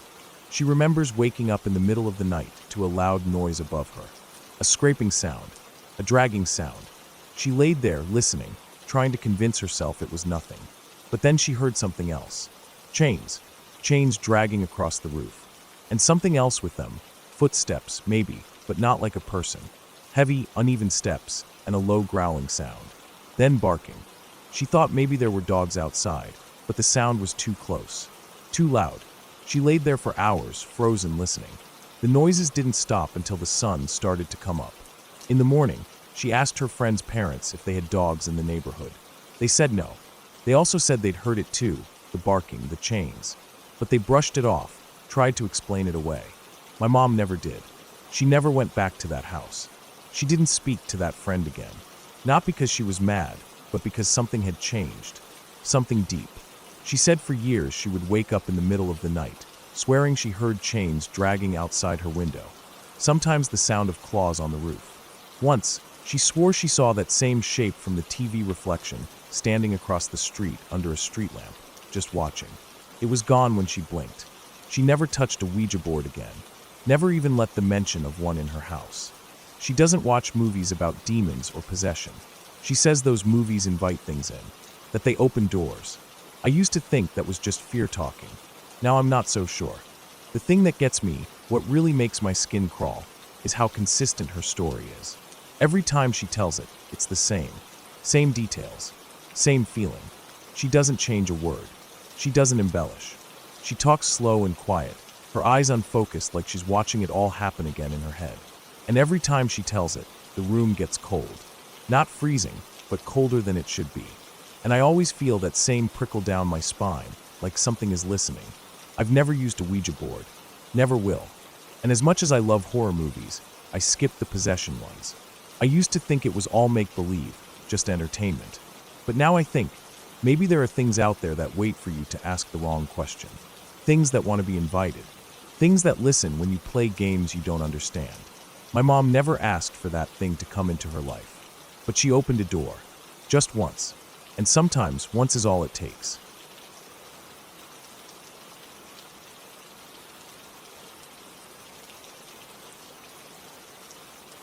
When I was about 13, maybe 14, I spent the majority of my summer vacation at my grandparents' place. It had become sort of a tradition. My parents worked full-time and didn't want me home alone all day, so they'd pack me off to my grandparents for the break. I didn't mind. They lived in a quiet, older neighborhood, one of those areas where every house looks like it came from the late 70s. Low fences, trimmed hedges, mailbox shaped like a barn, and porches with sun-faded wind chimes that never stopped ringing. Their house had 3 bedrooms, 1 bathroom, and a hallway that stretched from the living room to the far end, where my room sat opposite theirs. Everything in that house had a specific rhythm. The way the toilet tank refilled after each flush, the soft click of the AC unit switching on, and especially the sound of someone walking down that hallway in the middle of the night. Now, I was a night owl. Always have been. That summer, my sleep schedule had completely flipped. I'd stay up past 2 a.m. almost every night, sometimes for if I got really into whatever game I was playing on my handheld or watching late-night reruns on TV. I'd snack on a little bit of everything, Cheez-Its, ice cream sandwiches, whatever junk food they had, and just lounge in bed like I had no responsibilities in the world. I liked having the house feel like it was mine. Everyone else asleep, nothing but the quiet hum of the fridge and the buzz of my screen. Because of how still and quiet it got at night, I'd started to notice everything. Every creak of the floorboards, every subtle vibration through the walls. The hallway carpet was this thick beige stuff, that kind of old-school shaggy fabric that softens the sound of footsteps, but doesn't make them disappear. You can still feel the dull thump of weight shifting through it. And I got to know that sound really well, especially the specific rhythm of someone walking to the hallway closet, opening it, rummaging inside, and walking back to the bedroom. My grandpa had acid reflux, and like clockwork, he'd get up once or twice a night to grab some Tums or a drink of water. At first, I thought nothing of it. I'd hear the sound of slow, heavy footsteps. He always walked with a certain drag in one foot, shuffle to the closet, stop, then retreat. The routine never changed. He'd usually pause for a second at the closet, maybe leaning on the shelf for support, then shuffle back and close the bedroom door behind him. The house was so old, the door latch always gave a soft click when it closed. I got so used to the rhythm, I could practically time it in my head. But around the second week of my stay, something started to feel off. It was around 1:30 a.m., maybe a little later. I was sitting in bed. Some game paused on the screen while I lazily ate a Pop-Tart, and I heard the footsteps. Same dull thuds across the carpet, one after the other, steady and slow. But something was different. I hadn't heard the bedroom door open. I always heard the door open first, just a light wooden creak.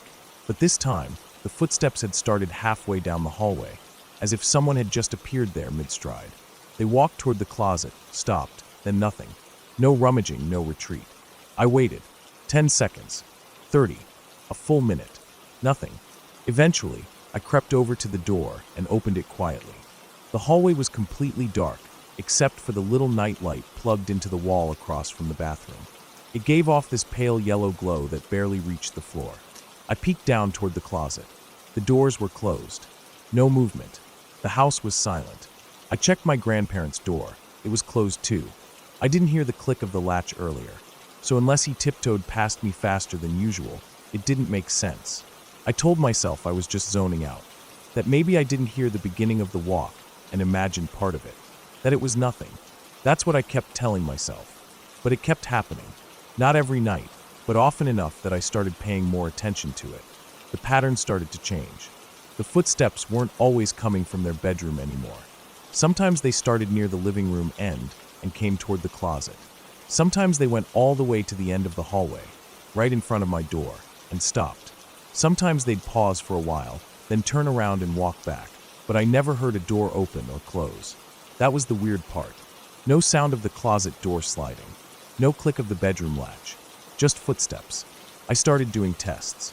I'd wait until the footsteps went down the hall, then I'd quickly jump out of bed and open my door. Every time I did, there was nothing. Not a sound. Not a flicker of movement. Just a dim hallway and a still house. I even tried sleeping with the door slightly open to catch someone in the act. That just made it worse. One night, I was watching some old show on TV when the sound started again. I muted the volume immediately and listened. This time it was loud. The steps were heavier, more deliberate, not dragging like my grandpa's usual gait. They walked down the hallway, past the closet, and stopped just outside my door. I didn't move. My heart thumped so hard I could feel it in my ears. I was convinced it was my grandpa trying to mess with me. He'd done things like that before, jumping out from behind corners, hiding in the pantry when I least expected it. He had a dry sense of humor like that. So I figured he was just standing outside, waiting for me to open the door. But then the doorknob started rattling. Not just a slow turn, not a gentle wiggle. It rattled, like someone was twisting it back and forth rapidly, slamming the handle against the metal in this chaotic burst of clacking noise. I jumped out of bed, heart racing, and yanked the door open. Nothing. Hallway. Empty. I didn't even hear retreating footsteps this time. It was like whoever, or whatever, had been there vanished the moment I opened the door. I looked both ways, checked the closet, walked barefoot down the hall, even peeked into the kitchen. Nothing. Still not wanting to jump to conclusions, I opened my grandparents' door slowly. My grandpa was fast asleep, mouth open, snoring softly. My grandma was curled up on her side, dead to the world. That shook me. If he was out cold, then who had just been at my door? I didn't sleep much that night. The next few days, I noticed other little things. The bathroom door would be cracked open after I swore I closed it. My bag of chips would be slightly open, despite me folding the top neatly. A cabinet in the kitchen that normally stuck shut suddenly hanging wide open in the morning. They were small things, but the kind that stack up over time and make you feel like you're losing grip on what's normal. I tried talking myself out of it. Maybe I was leaving stuff open. Maybe the door rattled on its own. Maybe the sound was from the house settling, or cars outside, or wind against the roof. But it didn't feel like that. I knew this house. I knew its sounds. This was new. One afternoon, while my grandparents were out at the store, I took a look at the hallway closet, the one where the Tums were kept. It was filled with the usual stuff, linens, cleaning supplies, first aid kits. But behind one of the shelves, I noticed something weird. A faint handprint on the back wall, smeared in dust. It wasn't fresh, but it hadn't been there long either. The kind of thing you only notice if you're looking closely. I stepped back, stared at it for a while, then closed the door. That night, I slept with the lights on. I never told my grandparents. I didn't want to seem paranoid or ungrateful, but something about that house wasn't right. It wasn't about ghosts or horror movie cliches. It was something more subtle, more real. My last night there, I didn't sleep at all. I just laid there, staring at the ceiling, listening. No footsteps came. No doors creaked. Nothing rattled. It was like whatever had been happening finally gave up. Or maybe it was giving me space. I didn't know. When my parents came to pick me up, I didn't even look back at the house. I tossed my bag in the trunk, got in the car, and stared out the window as we pulled away. A few months later, I heard my grandparents were planning to move again. I didn't ask why, but deep down, I wasn't surprised. That house, like the others they lived in before it, just wasn't right. And I wasn't the only one who felt it.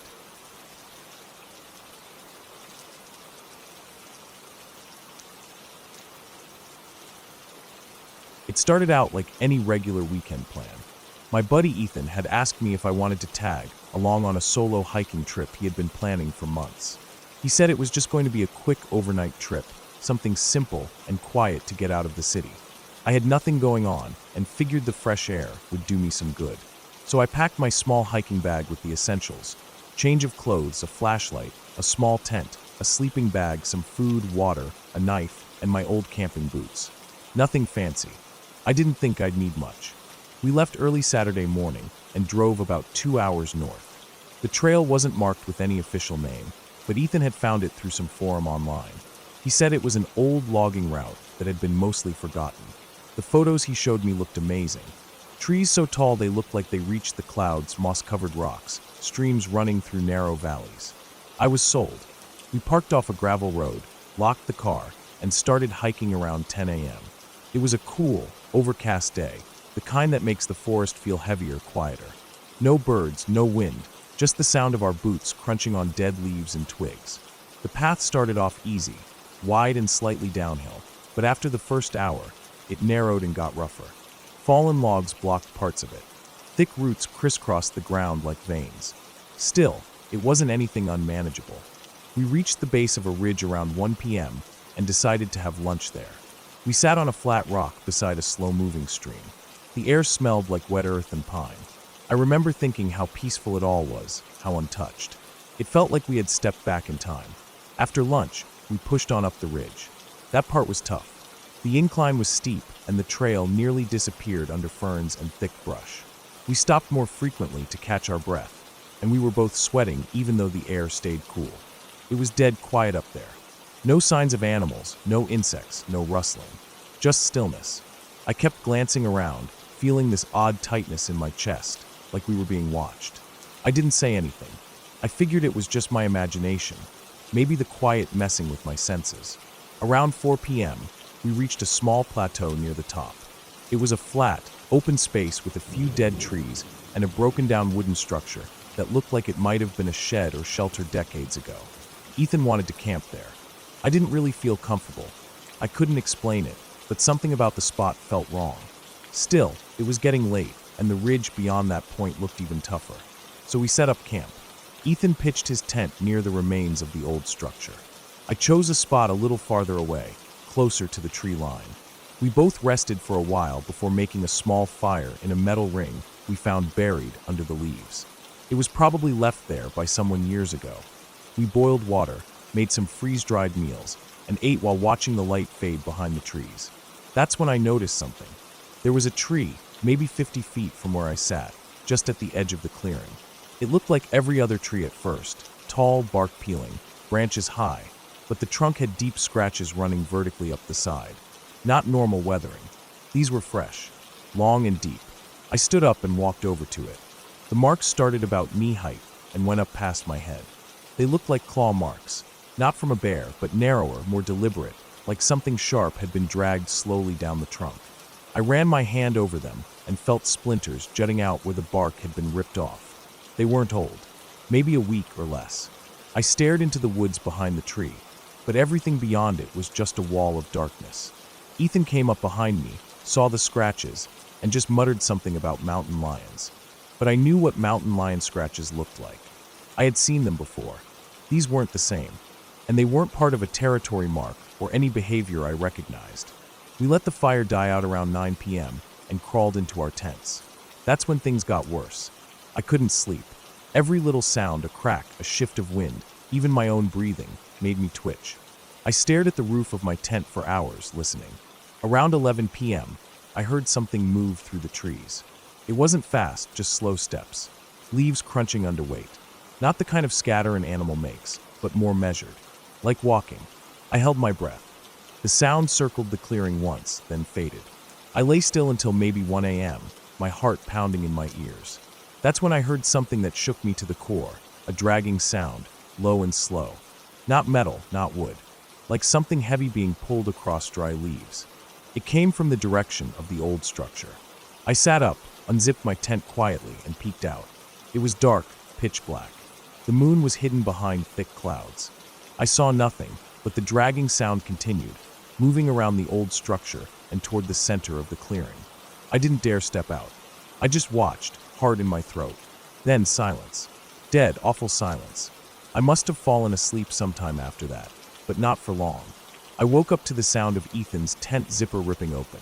I sat up quickly and looked out again, expecting to see him standing there.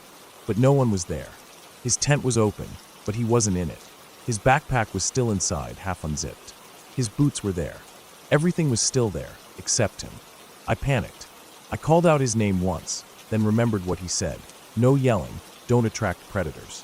I grabbed my flashlight and crept toward the tent. I scanned the area, but the beam of light didn't catch anything but trees and the decaying structure. I spent the next hour searching the area around camp. No sign of him. Not a single footprint leading away, not even broken branches.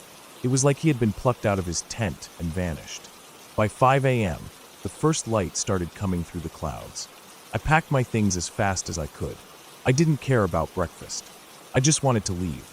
But the trail down was harder than I remembered. My legs were shaking from lack of sleep, and every sound made me spin around. Once, I thought I saw something through the trees, a dark shape, low to the ground, staying just far enough away to blend in. It kept pace with me for maybe 10 minutes before vanishing again. I made it down to the stream where we had eaten lunch the day before. I filled my water bottle and rested, trying to decide whether to keep going or wait for Ethan, in case he somehow found his way back. But then I saw something that nearly made me throw up. There, on the opposite bank of the stream, stuck into a tree, was Ethan's knife. The same one he always kept in a sheath on his hip. It had been driven into the bark, not tossed or dropped, but stabbed deep. The blade was clean, no blood, but the angle was unnatural. No way it ended up there by accident. I left the stream behind and pushed harder down the trail. I stopped less. I didn't eat. I just moved. The last few hours of that hike felt like a blur. I kept thinking about those claw marks, the dragging sound, the missing person, the knife. I passed the last bend in the trail around 2 p.m. and finally saw the gravel road where the car was parked. I ran the last 100 feet, but the car wasn't there. The spot where we had parked it was empty. No broken glass, no tire marks, nothing. Just the gravel, undisturbed. I stood there staring at it for a long time, not even sure what to do. I was too far from any town to walk back. My phone had zero signal. I tried turning it off and on again. Still nothing. I tried climbing onto a nearby hill, hoping to catch a bar of reception, but it was useless. So I sat down on the side of the road and waited. I must have waited 3 or 4 hours, maybe more. The sun was already sinking again when I saw a truck coming down the road, an old forest ranger vehicle. I flagged it down. The ranger asked if I was okay. I didn't know what to say. I just pointed back at the trail and said my friend was missing. They took me to a small station about 20 miles away. I gave my statement, told them everything I remembered. They sent out a search team that night, and for 3 days they combed the ridge. They never found Ethan. Not a trace. Not a piece of clothing. Not a footprint. Not even the knife I saw in the tree. It was like it had all been scrubbed clean. I started to think I had imagined the whole thing, but I still had the photos on my phone from when we first started the hike. Him standing beside me. Him grinning at the stream. Proof he had been there. Months went by. I talked to his family, his girlfriend, his co-workers. No one knew what to think. There were news articles, missing person flyers, even a podcast that mentioned the story. People speculated he'd run off, that maybe he got hurt and wandered away. But none of it made sense. Ethan wasn't that kind of person. He wouldn't just vanish. Not without a fight. And me? I haven't gone hiking since. I stay in the city now, mostly inside. I still think about that dragging sound, the way the woods went quiet, the strange claw marks, and most of all, how Ethan disappeared without leaving a single clue. I try not to dwell on it, but some nights, when it's too quiet, I lie awake and think about the way that tree looked, the way the scratches were fresh. And I wonder, what if we weren't alone out there? What if we weren't supposed to be there at all?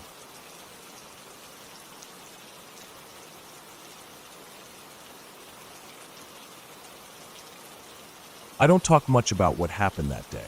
It's not because I'm afraid of how people will react, but more because I don't like going back there in my head. Still, sometimes it creeps up in my thoughts anyway. There was nothing supernatural about it. No ghosts, no demons, no haunted places. It was just one of those moments where the world reminded me how fast things can go wrong, how danger doesn't always come with a warning, and how close you can come to the edge without realizing it. It started simple. My friend Ryan had just bought this beat-up old Jeep from a guy he worked with. The thing was rough, barely street legal, but it had 4-wheel drive and a roof rack. Perfect for the kind of trips we liked to take.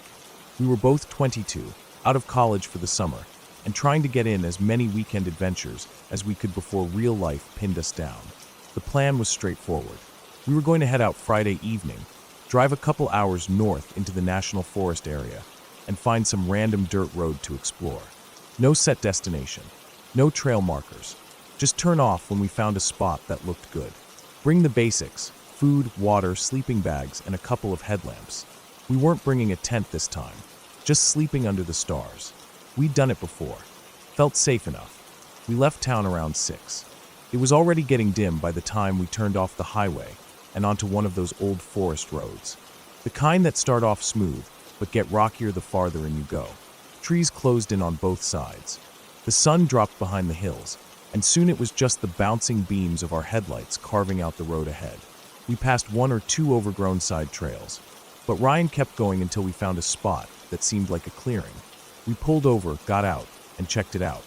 It wasn't big, but there was enough room to pull the Jeep off to the side and lay our sleeping bags in the grass.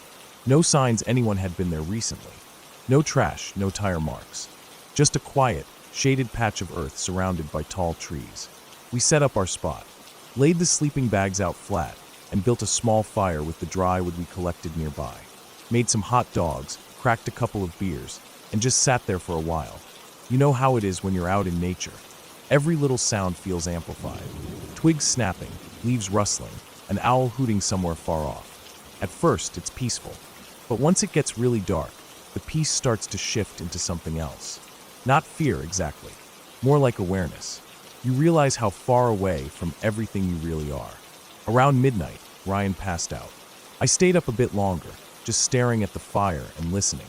Eventually, I rolled into my sleeping bag too. I remember lying there, staring up through the trees. The stars were bright, really bright. It was one of those nights where you can see the Milky Way if you look hard enough. Then I heard something. It wasn't loud, just a light thud, like someone stepping on the ground. It wasn't Ryan. He was snoring softly to my left. I stayed still, listened. There it was again. Another step, this time from a different direction. Then another. It felt like whatever it was walking around us, keeping distance. Slow, careful steps. I slowly slid my hand into my sleeping bag and pulled out the flashlight. I didn't turn it on right away. I just held it. The fire was dying, only casting a faint orange glow. Another step, then a break, then 2 steps in quick succession. I sat up, turned on the flashlight. Nothing. The beam cut through the trees. Nothing moved. No eyes shining back at me. No animals. Nothing. I stood up and circled the fire pit with the light. The sounds had stopped. Probably just a deer, I told myself. Or a raccoon. Maybe a coyote. They're curious sometimes. Might have come close to check us out. Still, I couldn't shake it. The way the steps moved around us. Not toward the food bag or the fire. Just around. I stayed up another hour, scanning the woods every few minutes, before finally crawling back into my bag. Morning came slowly. Light seeped in through the trees, and the air was damp. Ryan woke up grumbling about the cold. We packed up quickly, ate a few granola bars, kicked dirt over the fire pit, and hopped back into the Jeep. That should have been the end of it. But Ryan wanted to keep driving. Said he saw something on the map, a fire road that climbed up to a ridge with an old fire lookout tower at the top. Supposedly abandoned, but you could still hike to it. We figured why not. We were already out here. So we kept driving. The road got narrower, the trees thicker. Patches of mist hung in the dips. It felt like the kind of place no one came to anymore. We didn't pass a single other car. After about 30 minutes, the road started climbing. We could see glimpses of the valley below through the trees. Then we saw the tower. Just barely. It was at the top of the ridge, maybe another mile up. We parked the Jeep near the base of the hill, where the road became too rough to drive. The path was more of a trail now, covered in leaves and pine needles. We left the Jeep and started hiking. The climb wasn't too bad. Steep in parts, but manageable. We didn't talk much, just focused on walking. The air got cooler the higher we went. After about 40 minutes, we reached the top. The tower looked rough. Old metal frame, rusted bolts. The wooden steps creaked as we climbed them. At the top was a small platform with a 360-degree view. Mountains rolled out in every direction. You could see for miles. It was quiet up there. Wind blowing. Birds calling from somewhere below. The kind of quiet that makes your ears ring. We stayed up there a while. Took photos. Ate some snacks. Then Ryan said he needed to pee and headed down the stairs. I stayed behind, leaning against the railing, looking out over the valley. Then I heard a sound. At first, I thought it was just the wind, but it kept going, like a low, steady creaking. Then something heavier. A snap. I looked down and saw Ryan standing halfway down the stairs, staring into the woods. I followed his gaze, but didn't see anything at first. Then I did. A figure, standing among the trees. Too far to make out clearly, but definitely human. Tall, not moving. My stomach dropped. Ryan looked up at me, then back toward the figure. He didn't say anything, just kept watching. Then the figure stepped forward, just one step, then stopped again. It was too early in the morning for another hiker to be out here. And the way they were standing, still watching us, it didn't feel right. Ryan backed up slowly, climbing back up toward me. We both stared. Then the figure turned and walked into the trees. Just vanished. We waited, didn't move, waited until we were sure they were gone. Then we climbed down fast and started heading back down the trail. We didn't run, but we didn't walk slow either. The trail suddenly felt different. Too quiet. Every step made more noise than it should have. Halfway down, we noticed something. Footprints. Not ours. These were fresher. The dirt was still dark and wet where the heel had pressed in, and they were going the same direction we were. We stopped. Ryan crouched down and looked closer. These weren't here on the way up, he muttered. He was right. Someone had walked this trail behind us. We kept moving. Faster now. Back at the Jeep, we didn't even stop to talk. Just jumped in and started it up. Ryan reversed fast, spinning the tires in the dirt. We didn't say a word until we were back on the main road. That should have been the end of it. But the next weekend, Ryan called me. Said he couldn't sleep. Kept hearing footsteps outside his window at night. Said it was probably nothing, but he couldn't shake it. A few nights later, I heard something too. Middle of the night. Sounded like someone trying the door handle. Slow. Careful. I didn't move. Just lay there, holding my breath. It stopped after a few seconds. I waited until morning, then checked the door. The welcome mat was pushed to the side. A faint scuff mark on the bottom of the door frame. Could have been anything. Could have been my imagination. But I bought a lock for my bedroom door that day. And a motion light for the front porch. We never saw the figure again. Never went back to that ridge. Never found out who it was. But something about that moment, those slow, careful steps around our sleeping bags, the silent figure watching from the woods, the fresh footprints following our path. It changed how I see the world. Not everything scary hides in the dark. Some things just watch. Wait. Walk behind you. Sometimes the scariest part isn't what happens. It's knowing how close it came to being worse, and how easily it could still happen again.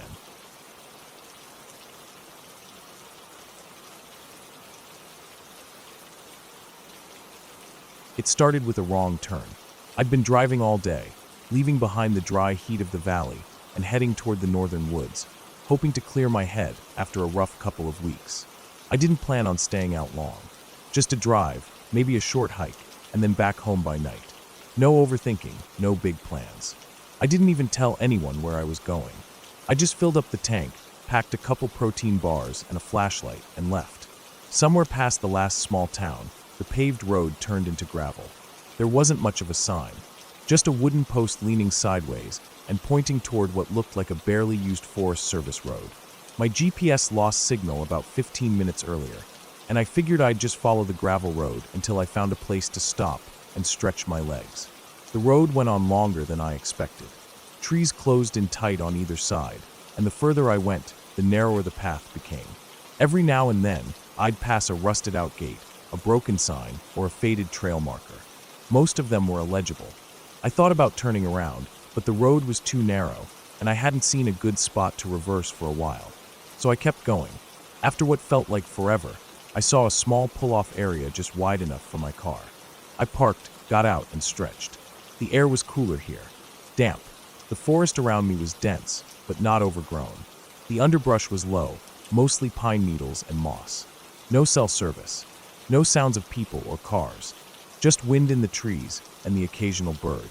I locked my car, stuffed the flashlight into my jacket pocket, and followed a faint trail into the woods. It wasn't an official hiking trail. No signs, no paint on trees. But it was clear enough that someone had walked it before.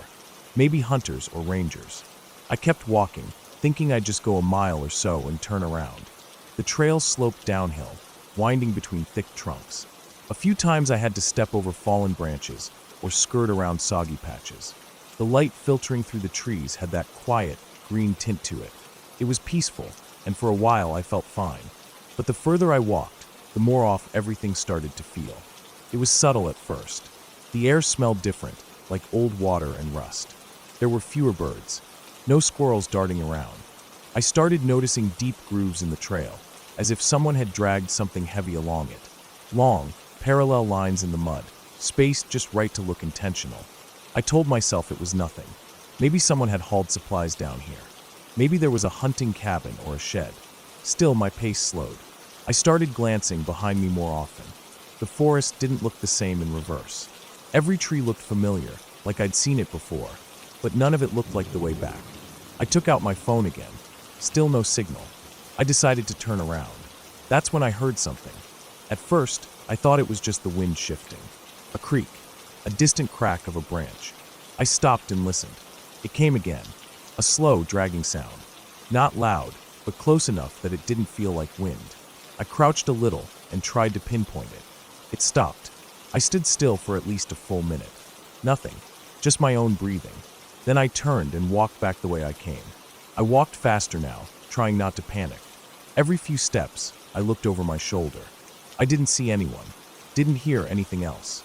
Just the same trees, the same moss, the same faint trail. But it didn't look right. The ground was different. The mud looked disturbed, like someone had walked it after me. I kept going. 20 minutes passed, then 30. Still no sign of my car. The trail twisted and dipped and climbed in ways I didn't remember. I started doubting myself. Had I turned at some point without noticing? Had I followed the wrong set of marks in the moss? Another sound. This time, clearly a footstep. I froze. Not just a step. A squelch of something wet underfoot. Then silence. I turned slowly, heart pounding in my chest. Nothing behind me. Nothing moving. I called out just one word, just to hear my own voice. The sound died instantly, swallowed by the trees. I didn't want to run, but my legs had other plans. I jogged, then ran, not caring anymore if I followed the trail or not. I just moved uphill, thinking higher ground would give me a better view. Maybe I'd see the road. Maybe the sun would start going down and give me some idea which way was west.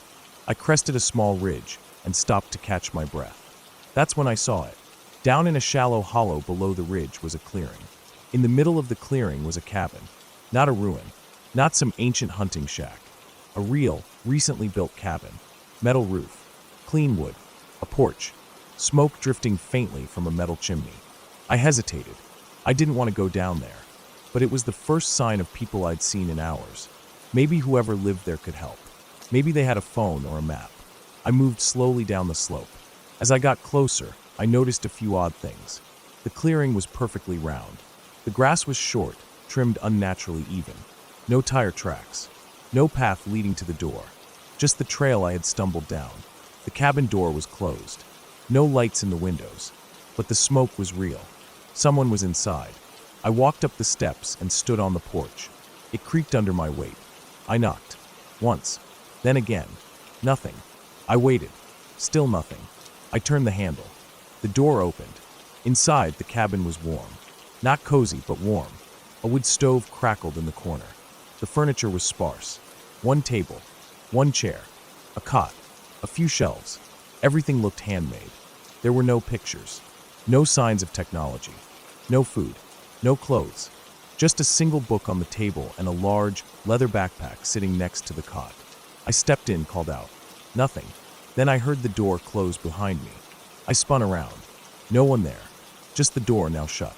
I opened it quickly and stepped back out onto the porch. The clearing was empty.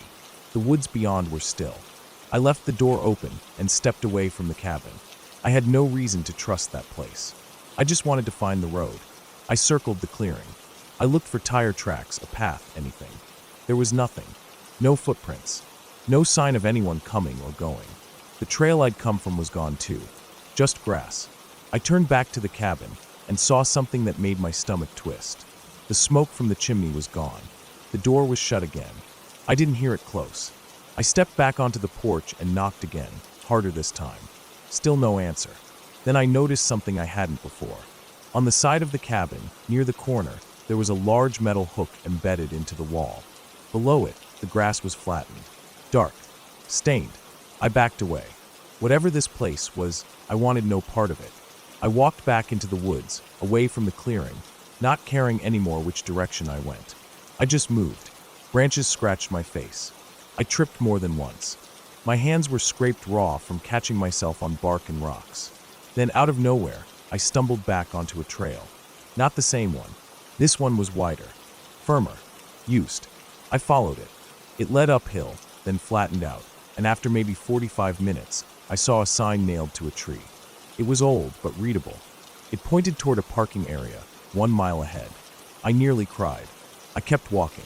The trail curved again, and then I saw the gravel road. My car, still parked in the same spot, coated in pine dust and sap. I ran to it, got in, locked the doors, and sat there for a long time. Eventually, I turned the engine on and drove back the way I came. I didn't stop, not even in the small town. I drove until I hit pavement again, then until I saw power lines, then until my phone buzzed back to life. I didn't tell anyone, not at first, but I looked up the area.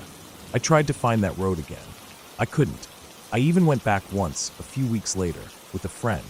We drove every gravel road we could find in that part of the forest. No sign of the trail. No sign of the cabin. Nothing. I still don't know what I walked into that day. I don't know who built that cabin, or why it felt like the whole forest was pushing me toward it. But I haven't hiked alone since, and I never will again.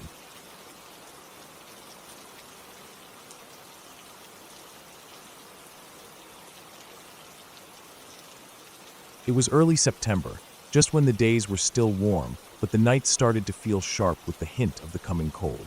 I had taken time off work, something I rarely did, and decided to spend a week alone at my uncle's hunting cabin. It was deep in the woods, about 2 hours from the nearest gas station, and you had to drive on a dirt road for 20 minutes after leaving the main highway. The place had no running water, no electricity, just a gas stove and an old wood-burning heater. I needed the break. I was getting burned out. The city, the noise, the constant connection to my phone and emails, it was all wearing me thin. I packed enough supplies for a week: canned food, bottled water, a sleeping bag, my old .22 rifle just in case some coyotes got too bold, a camp lantern, and a few books. I wasn't expecting anything more exciting than some hikes, reading, and maybe fishing in the nearby creek. When I arrived, the cabin looked just like I remembered from the last time I was there with my uncle years ago. It was simple: one room, wooden walls weathered gray by decades of storms and sun, and a small porch out front. The front door creaked the way I remembered, and inside, the air smelled of dust and wood smoke. There was a journal on the shelf, old entries written by my uncle about hunts and observations of wildlife. The first 2 days were exactly what I hoped for.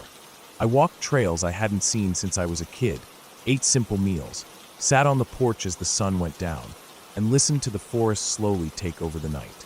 It was a quiet I hadn't realized I missed. No hum of traffic, no chatter from neighbors. Just wind through trees and the occasional bird call. On the third day, I decided to hike farther than usual. I packed a small backpack, took my rifle and some water, and planned to make a wide loop that would bring me back to the cabin by dusk. The forest was thick and alive. Pines, birch, and maples crowded the trail. The farther I walked, the less defined the path became. It was clear that nobody had been this way in a long time. I followed a shallow ravine down toward a creek I had remembered from years ago, one that my uncle said was good for fishing. I never reached the creek. It was maybe mid-afternoon when I noticed something off. I was deep in the woods, no trails anymore, just forest floor, but I had been paying attention to the slope of the land and the position of the sun. I knew roughly where I was. I stopped to drink some water and rest when I noticed the smell. It wasn't strong, just faint but wrong, like meat left out in the sun. Rotting. I thought maybe a deer had died nearby. That wasn't too unusual, but then I saw something that stopped me cold. On the trunk of a tree about 10 feet ahead was a deep gouge. Not just bark peeled by weather or a bear's claw. This was cleaner, more purposeful, as if someone had taken a blade to it. I looked around and saw another mark on a tree a few steps beyond that. It was the same height, same angle. The hairs on my arms stood up. I'd seen trail markings before, ribbons tied to branches, blazes cut into trunks by hikers or hunters. But this wasn't that. There were no signs of humans otherwise. No boot prints, no wrappers, no cigarette butts. Just these cuts. I should have turned around, I knew it. But I was curious and stupid. I followed the markings. They weren't consistent, not at regular intervals, but they kept showing up. Sometimes 3 or 4 trees in a row, then nothing for 10 minutes. Then another. I walked slower now. I held my rifle in my hands. I told myself maybe it was some old hunting marker from decades ago. The sun was getting lower. The light shifted to a warm, golden color, and I realized I needed to head back. I turned to retrace my steps, confident I could follow the terrain back up the ravine. But as I walked, things didn't look right. The slope felt off. Trees I thought I recognized weren't there. And then I noticed something that made my chest tighten. Another gouge mark. Same angle. Same depth. On a tree I hadn't passed before. That's when it hit me. These weren't marks someone made to guide themselves forward. They were to guide someone back. They were pointing inward. I had been walking in, following a path someone else had made, possibly for themselves, possibly for something else. The forest got darker quicker than I expected. The air cooled fast. I tried to pick up my pace, pushing through undergrowth, my heart starting to race. Every branch that snapped under my boots felt too loud. I stopped to catch my breath and listen. I heard something move behind me, not leaves rustling in the wind. Something stepping. I froze. Slowly, I crouched and waited. The sound stopped. I stayed there, crouched low, for maybe 2 minutes. Then it started again. One slow step, then another. I couldn't see anything. I couldn't hear breathing, no growl, nothing human or animal. But something was out there. I stood and started walking quickly, nearly jogging, choosing a direction I hoped was toward the cabin. I no longer cared about the ravine or the sun. I just wanted to be out of that forest. But the faster I moved, the more I felt like I was being followed. Every few minutes I'd stop and listen. Sometimes I'd hear nothing. Sometimes a snap. A shift in the underbrush. I never saw anything. Not even a shadow. Eventually, after what felt like hours, I saw something familiar. A fallen tree with a split trunk I remembered passing on the way in. I was close. I sprinted now, straight through thorns and brush. I fell once, skinned my elbow, didn't care. I got up and ran until I saw the cabin through the trees. I didn't stop until I was inside and the door was shut. I locked it, latched it, then dragged the wooden table in front of it. My hands were shaking as I lit the lantern. The cabin felt small, too open. There were windows on all 4 walls. I pulled the blankets over them. Then I sat in the corner with my rifle and waited. That night I didn't sleep. I heard things outside. Twigs snapping. What could have been footsteps? Once I thought I heard a low hum, like someone exhaling slowly. It could have been my ears playing tricks on me. But I kept the rifle pointed at the door. Morning came slow. When the light finally pushed through the cracks in the blankets, I waited another hour before moving. I opened the door and stepped outside, half expecting to see something left behind. A footprint, a claw mark, nothing, just quiet trees and cold morning air. I packed my things quickly, left some of the canned food behind. I didn't care. I didn't stop to clean. I didn't write in the cabin journal. I got in my truck and drove fast, the dirt road shaking my tires, the forest blurring past the windows. I didn't talk about what happened. Not at first. I just told people I cut the trip short. When my uncle called and asked if I had gone up to the cabin, I told him yes. He asked if I had seen the markings on the trees. I hesitated and said yes. He told me he started noticing them 2 years ago. Thought maybe it was some old trapper or a bear. But he said one night he heard something breathing outside the window, and it wasn't any animal he could name. He hadn't gone back since. I haven't either. That cabin still stands. The trail still leads into the forest. And I think sometimes about those gouges in the trees. Who made them? Why? And what was following the path they created? I don't know if it wanted to be found, or if it wanted to make sure I never found my way back.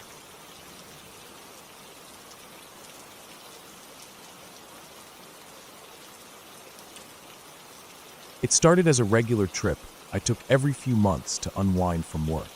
I liked remote places, somewhere far from traffic, far from notifications, and far from people. I had booked a small off-grid cabin in northern Montana, tucked somewhere between the mountains and dense stretches of untouched forest. It belonged to a retired park ranger who built it himself and rented it out occasionally. No Wi-Fi, no cell reception, no electricity. Just a wood stove, a hand-pump sink, and a solar lantern. That was exactly what I needed. I arrived around mid-afternoon after a long drive. The directions took me off the main highway and onto a narrow dirt road that curved through miles of pine and spruce trees.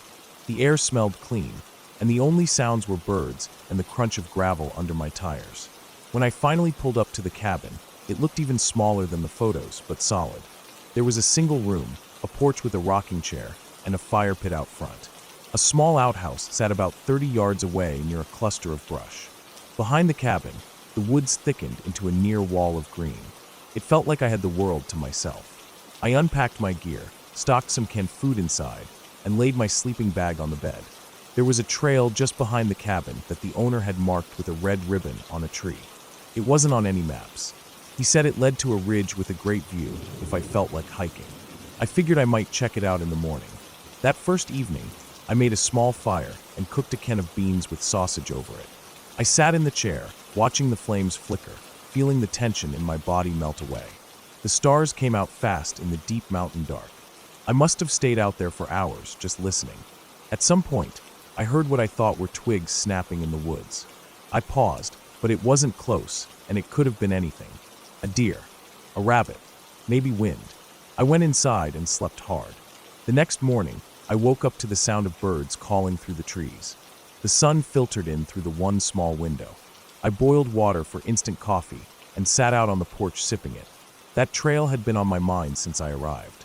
After breakfast, I grabbed my day pack with a water bottle, a first aid kit, a knife, and a few snacks, and headed toward the red ribbon.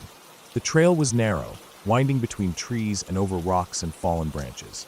There was a natural silence out there, broken only by my own footsteps and the occasional flutter of wings. I walked for maybe 40 minutes before the trees started thinning and the land began to rise. Then suddenly, the ridge opened up, and I saw why the old ranger mentioned it. The view stretched for miles. Green slopes below, a few scattered lakes catching the sun like mirrors, and snow-tipped peaks off in the distance. I stood there for a long while, letting the breeze hit my face, just absorbing it. I thought about heading back, but noticed something odd off to the right. There was another path, less defined, with no markings, but the ground had clearly been walked on. It wasn't an animal trail, too wide for that. Curiosity got the better of me, and I decided to follow it. It didn't take long for things to feel different. The trees seemed taller here, the light dimmer, even though it was barely past noon. The trail was harder to follow, but I kept seeing signs that someone had come through, boot prints, old snapped branches, even a cigarette, but at one point.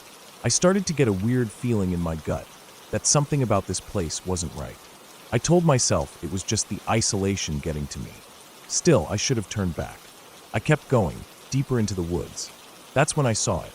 A structure, barely visible through the trees. Not a cabin, not a shack.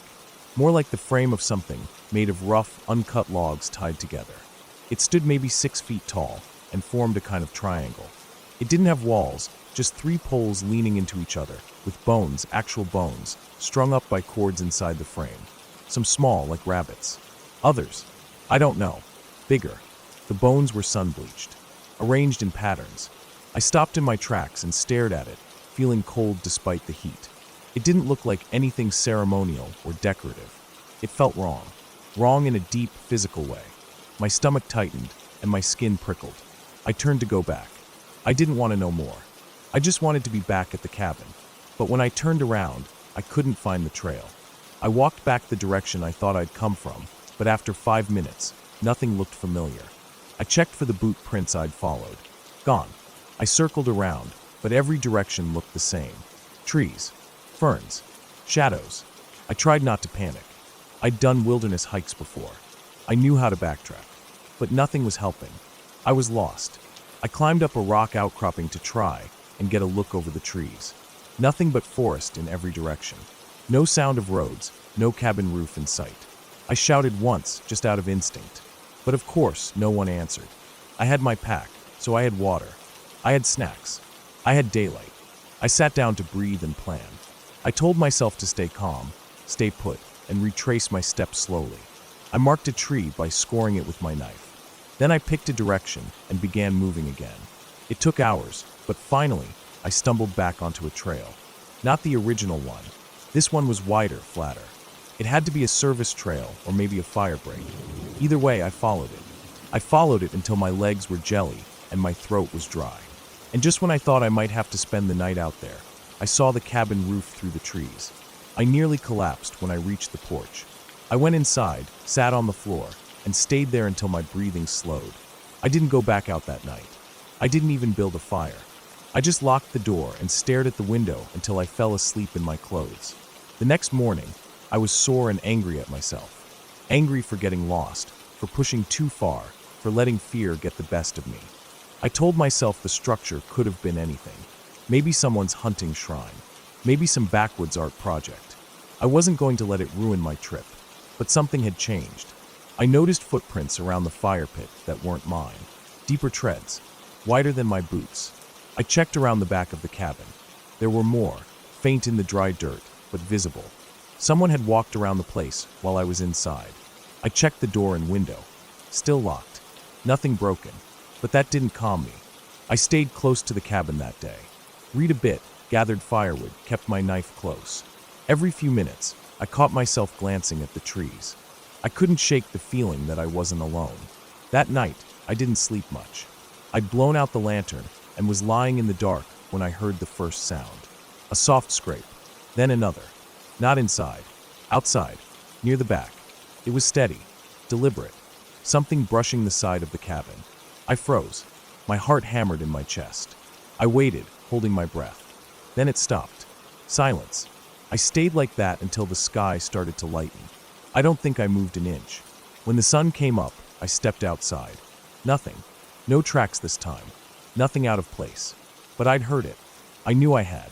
That morning, I packed up. I didn't stay the last 2 nights I'd planned. I didn't care about the money. I just wanted to get out of there. I left the cabin cleaner than I found it, locked the door, and drove. I didn't stop until I hit the paved road. I didn't stop until I hit a gas station with working lights and other people. Back in town, I messaged the owner to let him know I'd left early and thanked him. He replied a few hours later, polite and short. Said he understood. I didn't mention the structure or the sounds. I didn't want to sound paranoid, but I kept thinking about the footprints. They weren't mine, and they didn't follow me from the woods.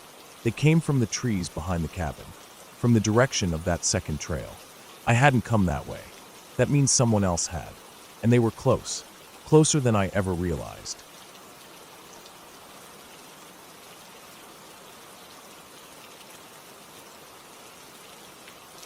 It started with a simple idea. I wanted to be alone for a while. Just disappear off the radar for a week, maybe 2. Work had been piling up, life was dragging along, and I was constantly surrounded by noise, people, expectations. I wasn't running away exactly, but I needed distance from everything. So I looked up some remote cabins in the mountains, picked one far from cell coverage and town lights, and booked it. The place was tucked away in the Rockies. No neighbors, no trails, no marked roads after a certain point. The last 20 miles were nothing but gravel, then just dirt. When I finally pulled up, it was early evening. The cabin was small and weathered, with a rusting tin roof and thick logs forming its walls. It sat in a small clearing surrounded by thick pine forest. There was a tiny creek running behind it, and just the faintest smell of wet leaves and moss in the air. Inside, it was plain.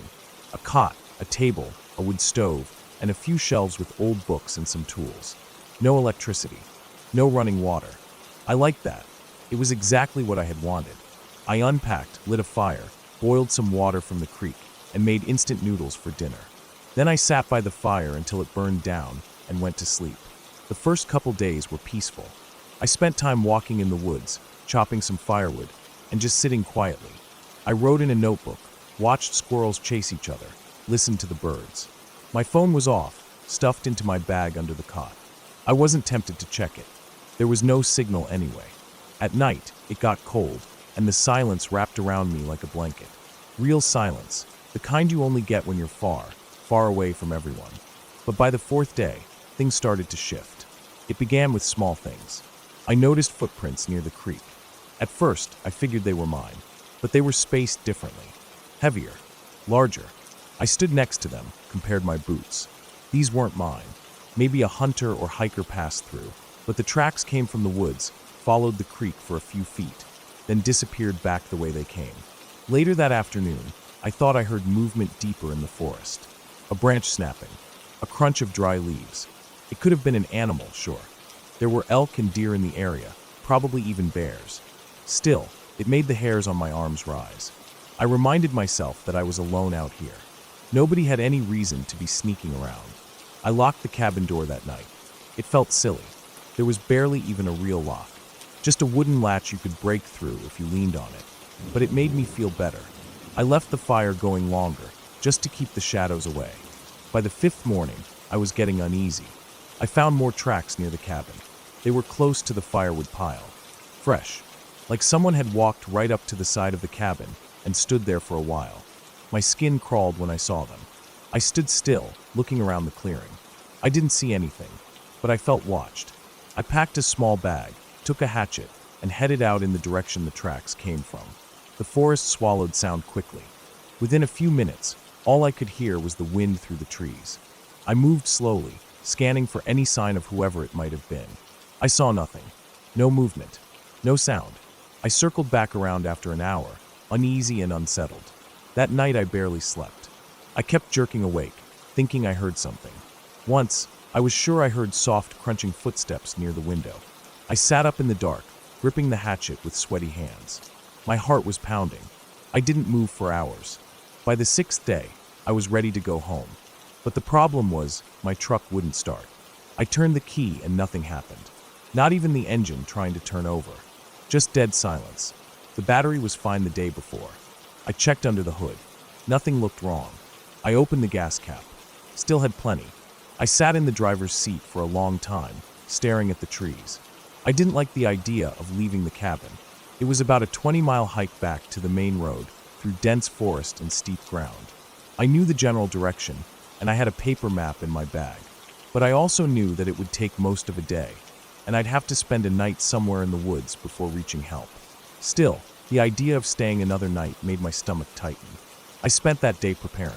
Packed my bag carefully. Food, water, flashlight, extra socks, compass, knife. I decided to leave at first light. I tried to sleep early, but every noise outside made my mind race. Around midnight, I heard something knock against the wall of the cabin. It wasn't hard, just a soft thump. Then silence. Then again, a little closer to the window. I sat up, listening. It was like something was brushing against the logs of the cabin, moving slowly around it. I held my breath. I didn't move. The noise stopped. But a few minutes later, I heard it again, right outside the door. A gentle push, like someone testing it. The wooden latch creaked, but held. My mouth was dry. I gripped the hatchet again, sitting there in the dark. After what felt like hours, the noise faded. At dawn, I left. I didn't eat. He barely drank. I just threw on my bag, locked the door out of habit, and started walking. The woods felt different. Every sound snapped too loud. Every shadow too sharp. I kept looking over my shoulder. Every now and then, I thought I heard steps behind me. When I stopped, they stopped. Around midday, I found a trail. It wasn't on my map. It was faint, narrow, overgrown. But someone had walked it recently. Fresh boot prints. They weren't mine. I stopped, looked around. I should have kept going in the direction I was heading, but something pulled at me. I wanted to know who else was out here. I followed the trail. Slowly, quietly. After about half a mile, I saw movement ahead. I froze and ducked behind a tree. Through the branches, I saw someone standing in the trees. They were maybe 50 yards away, not moving, just standing there, dressed in dark clothes. I couldn't see their face. They weren't doing anything, not walking, not looking around, just standing still. I backed away, quietly, carefully. I turned and walked fast in the other direction, not running, but close. I didn't look back. The trail curved, dipped, then started climbing again. I didn't stop until the light began to fade. I found a flat patch of ground and made camp. No fire. I ate a granola bar and drank some water, then lay in my sleeping bag with the knife under my hand. I kept thinking about the figure in the woods. Why were they just standing there? Watching, waiting. Sleep didn't come easy. I woke up constantly, heart racing, ears straining. Around 3 a.m., I heard footsteps. Not animals. Deliberate. Soft. Getting closer. Then stopping. I lay there, frozen. The footsteps circled around, then slowly faded. At first light, I ran. I didn't even pack my sleeping bag. I just grabbed my pack and took off. I followed the compass west, toward the highway. My legs burned, my feet blistered, but I didn't stop. Around noon, I heard an engine. I stumbled out onto the gravel road, just as a truck was coming up. I flagged them down. The man inside gave me a strange look when I told him where I'd been. He said that area hadn't had people in years, not since the logging roads were closed. He dropped me off in town. I didn't go back for my truck. I called a tow service to recover it a few days later. They said it was fine, battery fully charged, no mechanical issues. Just started up like normal. I never went back to that cabin. I don't know who or what was in those woods, but I know I wasn't alone. Something was watching me, following me, maybe waiting for me to make a mistake. Whatever it was, it stayed out of sight, but not out of reach. Sometimes, when I lie awake at night, I think about that sound outside the cabin, the soft scrape along the wall, the footsteps near my tent, the still figure in the trees, and I wonder if they're still out there, in the quiet woods, waiting for the next person to come looking for silence.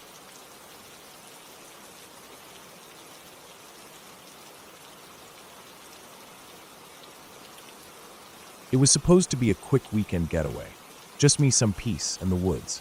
I needed to clear my head. Life had been getting heavy, work stress, city noise, people everywhere. So I took my old Subaru, packed up a small tent, a sleeping bag, and a few essentials, and drove 3 hours out to a small patch of forest I had found on a hiking forum. It wasn't a campground. It wasn't marked. Just a spot someone had mentioned with good views, a small creek, and enough distance from other people to breathe. I got there around noon on Saturday. The drive was uneventful. Asphalt gave way to gravel, and gravel gave way to packed dirt with overgrown grass brushing up against the sides of my car.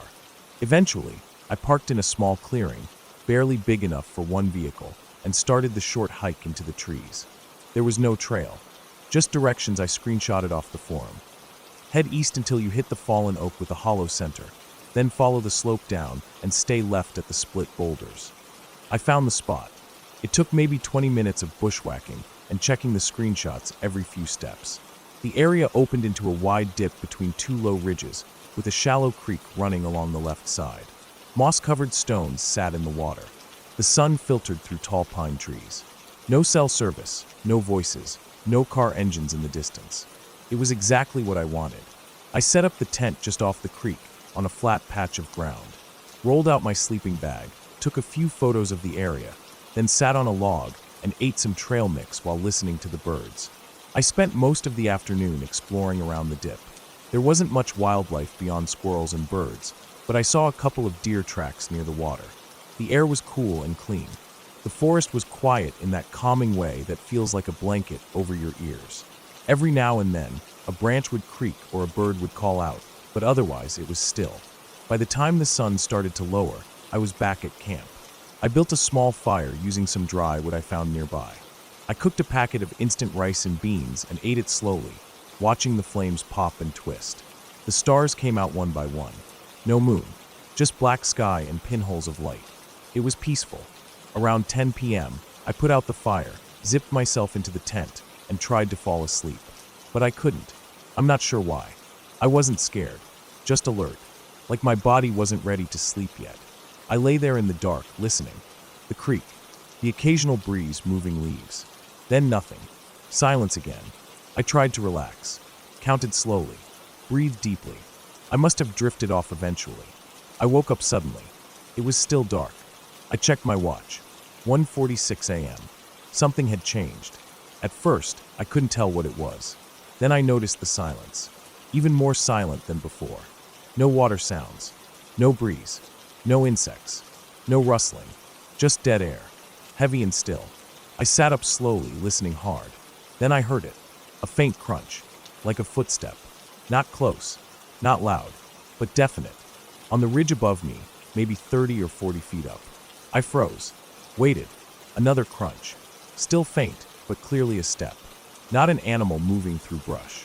Too heavy. Too slow. Too deliberate. I reached quietly for the flashlight next to my sleeping bag. Clicked it on. The beam lit up the inside of the tent. Then I unzipped the door slowly and aimed the light toward the slope. Nothing. Just trees and underbrush. I scanned the ridge line slowly. Left to right. Nothing moved. Nothing made a sound. I turned the light off and listened again. Silence. I waited maybe 10 more minutes, kneeling just inside the tent door. Nothing. I zipped the door back up, lay down, and left the flashlight in my hand. My heart slowed eventually.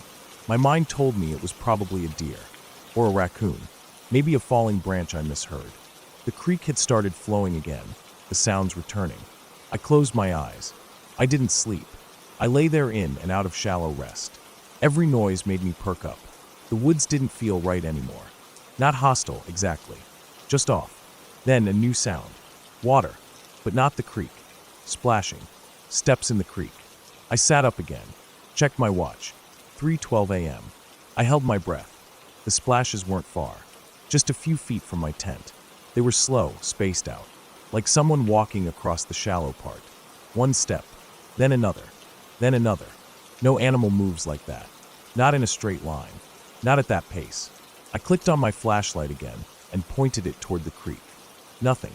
I stood up, unzipped the tent door, stepped out barefoot, and aimed the beam around. The water was still. The stones hadn't moved, but my skin crawled. Every part of me was screaming that something wasn't right. I swept the flashlight back and forth, over the ridge, into the trees, then down the creek line. Nothing. The sound had stopped. I backed slowly into the tent and zipped it closed again. I didn't turn the light off. I sat cross-legged, staring at the door, flashlight in hand, just waiting.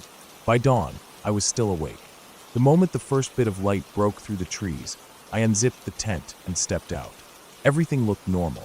Birds were chirping again. The creek gurgled like it had the day before. But there were footprints. In the mud next to the water. Not boot prints. Bare feet. Human. Wide. Deep. Like someone large had walked slowly across the creek, right where I had heard it. The tracks went from one side to the other, and then into the brush toward the ridge. I stared at them for a long time. Then I packed up. I didn't eat. Didn't even brush my teeth. Just threw everything into my pack, rolled up the tent without care, and started hiking out. I checked over my shoulder constantly. Every few steps. No sounds behind me, but I couldn't shake the feeling of being watched. I followed the way back, past the boulders, up the slope, found the fallen oak. As I got closer to where I parked, something in the underbrush snapped loudly. I turned, flashlight still in my pack, and saw a shape. Not clearly, just a glimpse. Something ducked behind a tree. Tall, not wearing clothes. Pale skin. I didn't wait. I ran, sprinting the last 100 yards to my car. I jumped in, locked the doors, and didn't stop to catch my breath until I was a full mile down the dirt road. I didn't report it. Who would I tell? There were no signs of violence. No one else out there. Just weird sounds and footprints. And that glimpse of something I'm still not sure I saw. But I know what I felt. Something was watching me that night. Something moved through that creek deliberately. It wasn't a camper. No tire tracks. No voices. No other tents. No gear. Just silence, footsteps, and the sense that I had been studied. I haven't gone camping alone since. That was 2 years ago. I kept those photos I took when I first arrived. The view of the creek, the trees, the campfire. I used to look at them and think of peace. Now I don't look at them at all. Because when I zoomed in on one, a picture of the ridgeline above my tent, I saw something I missed before. In the trees, between two trunks, there's a shape. Tall, pale, barely visible in the shadows. Watching, it had been there since before dark, and I never heard it arrive.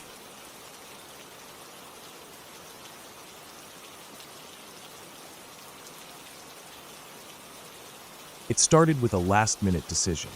I was supposed to meet a friend for a weekend hike in a remote part of the state, but he bailed the night before. I had already packed, cleared my schedule, and told everyone I'd be off the grid for a few days. I didn't feel like canceling everything just because he couldn't make it, so I decided to go alone. The trail I picked was one I'd never done before. It ran through the foothills of a low mountain range, nothing extreme, but far enough from any towns that I knew I wouldn't see many people. The weather was decent, overcast but dry, and I figured I could knock out 2 nights out there before heading home Sunday afternoon. I left the trailhead around noon on Friday. There was a small gravel parking lot with a signboard, a faded map of the area behind cracked plexiglass, and a single porta potty that smelled like it hadn't been cleaned in weeks. Mine was the only car in the lot. That didn't surprise me. This trail wasn't popular, and it wasn't peak season. The trail started off easy, wide and flat, with pine needles muffling my footsteps and the faint smell of sap in the air. After a couple of miles, it narrowed and started weaving through thicker woods. The silence was deep, not dead, but quiet in a way that made you notice your own breathing. Just the wind moving through the trees and the occasional chirp of a bird far off. I hiked steadily for about 4 hours. The plan was to reach a small clearing by a creek I'd read about online. Some guy on a hiking forum said it was a great spot to pitch a tent, not too far from the trail, but hidden enough that you'd feel completely alone. That's what I wanted. Solitude. When I got there, it was exactly how he'd described. A little flat patch of grass with soft ground, a few large rocks around the edge, and a gentle creek about 10 feet away. The sound of the water was calming. I set up my tent, took off my boots, and just sat there for a while. No phone, no people, no noise, just wind, trees, and water. I cooked a simple dinner over my camp stove, cleaned up, and hung my food bag from a nearby tree. It started getting dark around 7. By 8, the forest was completely black. I sat in my tent, reading a paperback book by the light of my headlamp until my eyes got heavy. I woke up once during the night. I'm not sure why. Something must have pulled me out of sleep, but there was no sound, no movement. I just opened my eyes and felt off. I listened. Nothing. Just the creek. Still, I laid there for a long time, wide awake, staring at the roof of my tent. Eventually, I drifted off again. The next morning, everything seemed normal. I made coffee, packed up my stuff, and followed the trail deeper into the woods. The plan was to loop around a few small ridges and end up at another clearing on the far side of the area. I moved slowly, taking breaks to drink water and check my map. There were no trail markers, just faint signs of footsteps and a few blazes carved into trees. I had to pay attention. Around midday, the air changed. The wind died, and the forest got still in that eerie, heavy way like right before a storm. But the sky wasn't dark. It was just quiet. Too quiet. I kept moving. At one point, I stepped into a wide, low area, maybe an old dry creek bed or a section of trail that had washed out long ago. The ground was soft, almost spongy. I noticed something that made me stop. A shoe print. Fresh. It wasn't mine. It was facing the opposite direction. Someone else had come through here not long ago. That wasn't strange on its own, but the more I looked, the more I saw. Another print, then a third, but they weren't spaced right. Not like someone walking. They were in clusters, like someone had stopped, turned, stepped in place. I followed them for a few feet. They went into the trees off the trail. No path, just broken sticks and flattened grass. Something about it unsettled me. I don't know why, just the way the steps moved, stopping and turning like someone was pacing or watching. I told myself it was nothing. Probably another hiker who got lost and doubled back.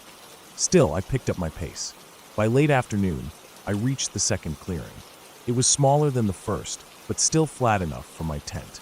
The trees were denser here, making it darker even though the sun wasn't down yet. I felt tense for reasons I couldn't explain. I kept looking over my shoulder, listening, but there was nothing. Just me. That night I had trouble falling asleep. I lay in my sleeping bag, trying to calm my thoughts. Every little noise outside made my ears perk up. I started regretting coming out here alone. At some point, I did sleep, but not deeply. Around 3 a.m., I woke up to a sound. Not the creek this time.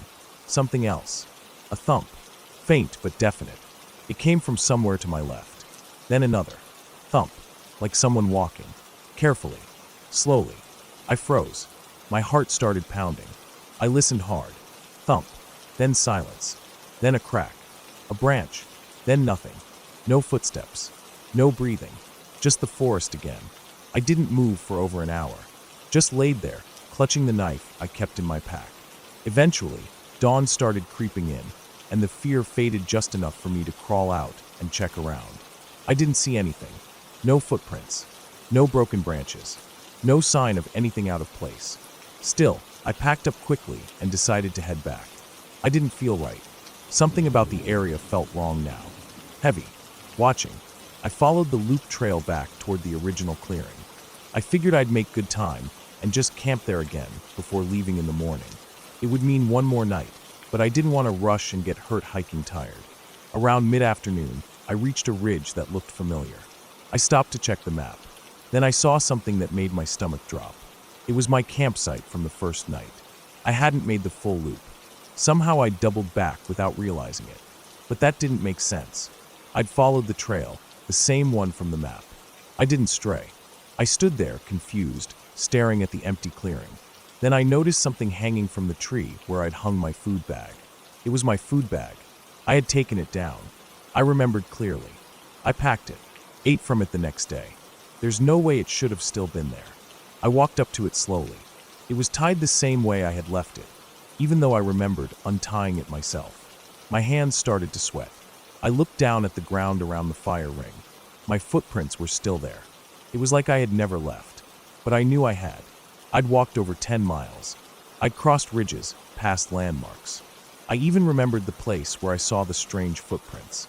I wasn't losing my mind. Something was wrong with this place. I backed away from the clearing and turned around. I decided right then I was done. No more camping. No more trying to finish the loop. I was heading straight back to the car. I followed the trail, moving faster than before. I didn't stop for water. I didn't take breaks. I just walked. The shadows got longer. My legs burned. My shoulders ached. But I kept going. Just before sunset, I saw something through the trees. Gravel. A signboard. My car. I've never been so relieved. I unlocked the door, threw my gear in the back, and drove away without looking back. The road twisted through the woods for a long while before opening up to empty fields and eventually the highway. I didn't sleep that night. I kept thinking about the trail, the prints, the bag still hanging from the tree, the thumping sound in the night. Something happened out there. I can't explain it. It wasn't ghosts or monsters. It wasn't some fairy tale. But something happened. Maybe the trail is messed up, looping in ways it shouldn't. Maybe someone's out there, watching hikers, pacing near their tents, moving their stuff. I don't know. All I know is that I'm never going back. And if you ever find yourself alone in the woods and something doesn't feel right, don't wait. Trust that feeling. Get out. Because whatever was out there with me, it wasn't just the trees creaking or animals in the brush. It was something else. Something that wanted me to stay lost. And maybe, if I hadn't turned around when I did, I'd still be out there, wandering that same loop, never leaving.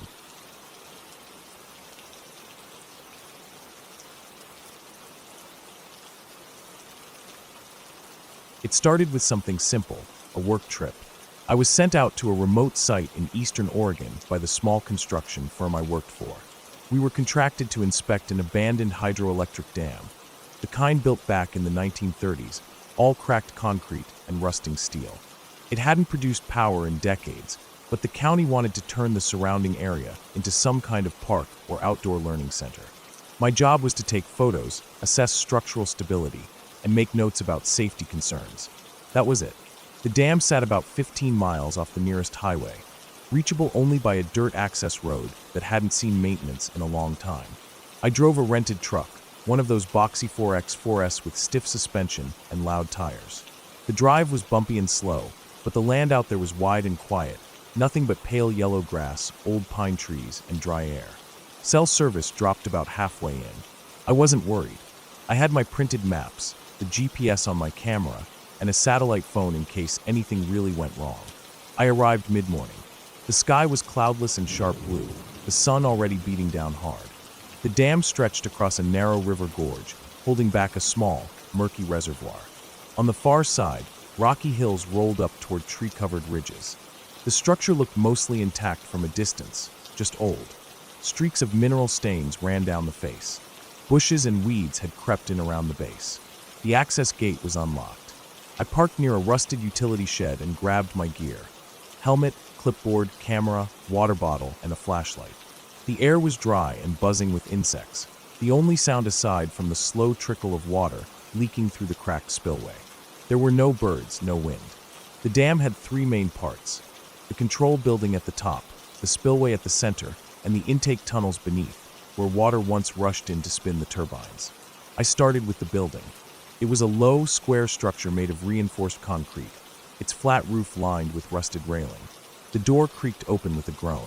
Inside, the floor was cracked and covered in leaves, dirt, and mouse droppings. Electrical panels lined the far wall, their labels faded and wires gutted long ago. I took photos, making slow circuits around the room. Something about the place felt wrong, not scary exactly, just off. Like time hadn't just stopped here, but gotten stuck. The air was still. The dust looked undisturbed, and my own footsteps echoed too loud. After an hour or so, I climbed down to the base of the dam via a metal ladder bolted to the side. The descent was steep, and the steps were slippery with moss. Once I reached the bottom, the view was different, less majestic, more claustrophobic. The concrete loomed above me like a wall. The intake tunnel sat in shadow, 3 wide, circular mouths cut into the base, each tall enough for a man to walk into. I shined my flashlight into the center one. The beam stretched maybe 30 feet before fading. The floor looked slick, with pooled water and scattered debris, sticks, leaves, and old branches that must have drifted in when the reservoir was higher. I noted down the erosion on the tunnel lip, then took a few more photos. Then, like a fool, I stepped inside. It was cold in there, much colder than outside. My boots scraped against the floor, sometimes slipping. The tunnel curved slightly to the left. I kept walking, my flashlight beam jittering with each step. At some point, I stopped hearing the insects outside. The light at the entrance faded behind me. I told myself I was just checking for signs of collapse, but I walked deeper than I needed to. I passed a rusted pipe on the right wall, snapped off and dangling. Something about it looked wrong, like it had been torn instead of corroded. I paused and snapped a photo. Then I kept going. The walls started to sweat moisture. I felt it drip on my face. And then something moved. Just up ahead, past the reach of my flashlight, something shifted. I froze. My breath caught in my throat.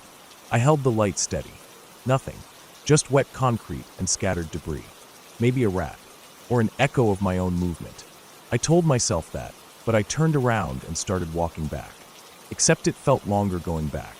I knew I hadn't gone more than 50, maybe 60 feet in, but my boots scraped for what felt like 10 minutes. I kept looking over my shoulder, certain I would see something behind me. Nothing came. Finally, the light of the entrance appeared again. I stepped out, squinting against the sunlight. My skin was cold, my shirt damp with sweat. I walked around for a bit, tried to shake it off, then climbed back to the top. By mid-afternoon, I was done with most of the photos. I decided to spend the night in the truck. There was a small clearing near the access road, flat and free of brush. I set up a small camp stove, made some instant noodles, and tried to relax. The stars came out early. I listened to the sounds around me, coyotes yipping far off, the faint rustle of wind through grass. But I couldn't stop thinking about the tunnel. Around 11 p.m., I climbed into the truck bed, lay down in my sleeping bag, and tried to sleep. The night was cold. I kept waking up. Once I thought I heard footsteps in the gravel nearby, but when I sat up, there was nothing. The next morning, I decided to finish one last thing, mapping the tunnel layout. I wanted a clearer picture of how deep they went. I had a laser measurer in my gear, but it hadn't worked inside the tunnel, something about the wetness or the curvature. So I decided to use a rope. I tied a spool of thin, orange rope to a stake and walked back into the center tunnel, unspooling it as I went. This time, I moved faster. I passed the broken pipe, then kept going. The air was thicker today, and the smell was worse, like rot and mildew. I covered my nose with my sleeve. At about 150 feet in, I reached a metal grate, bent inward as if something had pushed it from the reservoir side. Water trickled through the bars, but it was black and sluggish. I took another photo, turned around, and started back. Halfway to the entrance, I heard it again. This time, it was clear. Something scraped along the wall behind me. I spun, flashlight trembling. There was nothing, just the echo of metal on concrete. I walked faster. Then the rope jerked. Hard. I turned around. The rope had gone taut, vibrating slightly. Something had grabbed it. I pulled. It pulled back. I dropped the spool and ran. I made it to the mouth of the tunnel, burst into the sunlight, and stumbled to the ground. My knees were shaking. I looked back. The rope was limp again, lying in a loose coil near the tunnel entrance. I didn't go back. I packed up everything in less than an hour and started driving. The road felt even worse going out, every bump jarring. I didn't stop until I hit pavement again, and even then I didn't rest. I drove all the way back to town, to a cheap motel near the office, and slept with the lights on. Back at work, I turned in my photos, filled out the reports, and told them the tunnels were unstable. Dangerous. Could collapse at any time. They thanked me. A week later, they sent a new team to follow up. I never heard back from them. About a month after that, I got a call from the county. One of their surveyors had gone missing on site. His truck was found near the access road. The gate was still unlocked, but no sign of him. They asked if I had seen anything unusual when I was out there. I told them no, because I couldn't explain it. Not in any way that would make sense. Not without sounding like a lunatic. A few weeks after that, I got curious. I looked up the old dam online, dug through newspaper archives and forums. There wasn't much.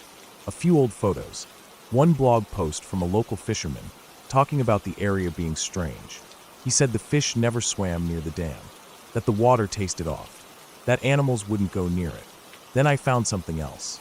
A digitized copy of a maintenance report from the 70s. It mentioned issues in the intake tunnels, something about unusual damage, unexplained shifts in pressure, and repeated complaints from workers about noises underground. They sealed off part of the tunnels shortly after. They didn't say why. I don't go near dams anymore. I asked to be assigned to road jobs, rural developments, solar panel fields. Anywhere but old hydroelectric plants. Sometimes, late at night, I still hear the scrape of metal on concrete in my dreams. Sometimes, I dream that the rope is still out there, stretched tight into the dark, still connected to something waiting at the other end.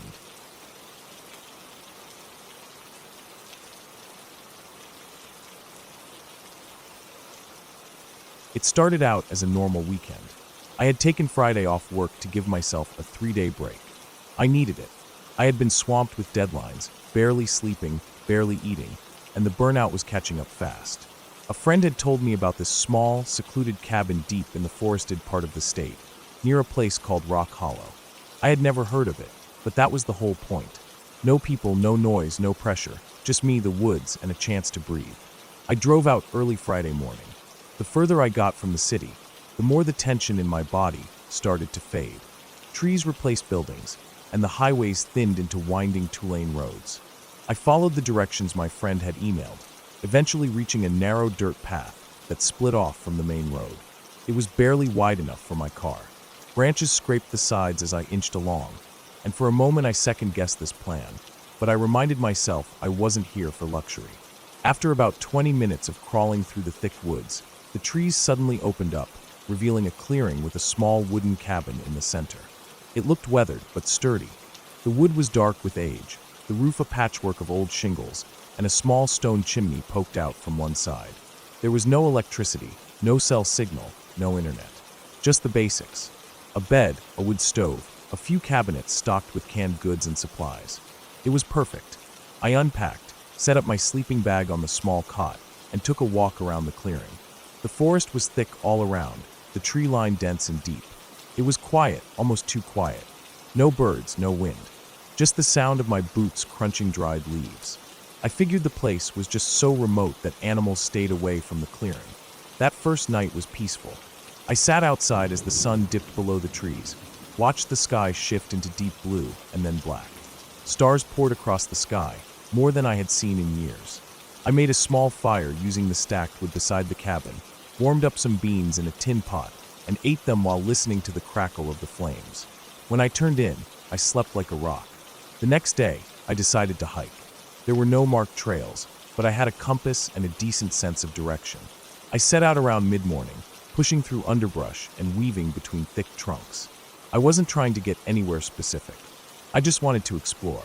The woods felt untouched, like no one had stepped foot there in decades. I moved slowly, taking it all in. The stillness, the smell of damp earth, the shafts of light breaking through the canopy. About an hour into the hike, I came across something that made me stop. It was a tree, or rather what had been a tree. It was snapped clean in half about 10 feet up. Not cut, snapped. The top half lay on the ground a few feet away. The break looked strange. The wood was shredded, not like it had cracked in a storm, but more like something had twisted it. I stared at it for a while, then walked on. Another 20 minutes later, I found more. Another tree, same kind of break. Then another. It was like something had torn its way through the forest. I started to feel uneasy. There were no tire tracks, no signs of logging, no chainsaw marks. Just these torn, broken trees. I decided to turn back. That's when I realized I hadn't been paying attention to my direction. The sun was overhead now, no longer giving me a sense of east or west. I checked my compass. It spun wildly in my hand. The needle jittered, pointing in random directions. I tapped it, shook it. Nothing. It was useless. I took a breath and tried to retrace my steps. I remembered a twisted pine stump, a large rock covered in moss. I walked, trying to spot those landmarks again, but everything started to look the same. The trees were thick, and the underbrush was denser now. I didn't want to admit I was lost, but I was. Panic crept in, but I pushed it down. I knew the clearing couldn't be more than a couple miles away. I could find it. I just had to stay calm. I picked a direction that felt right and walked. I walked for over an hour. Still nothing. That's when I started hearing something. It was faint at first, like a low hum or a distant engine. I stopped walking and held my breath. The sound was gone. I took a few steps, and it started again. It wasn't an engine. It was breathing. Deep, slow, heavy breathing. Not mine. Not close, but not far either. I turned in a circle, trying to spot movement. Nothing. Just trees and silence. I walked faster. The sound followed. Every time I stopped, it stopped. Every time I moved, it returned. Like something was pacing with me, just out of sight. At one point, I saw a flicker of movement behind a tree. I froze. A dark shape, tall and still, just standing there. Then it was gone. I didn't hear it move, didn't hear footsteps or branches snap. It was just gone. I ran. Branches tore at my clothes and skin. I tripped, fell, scrambled up again. The forest seemed endless now, like it was swallowing me. No trails, no breaks in the trees. Just thick green everywhere. My lungs burned. My legs shook.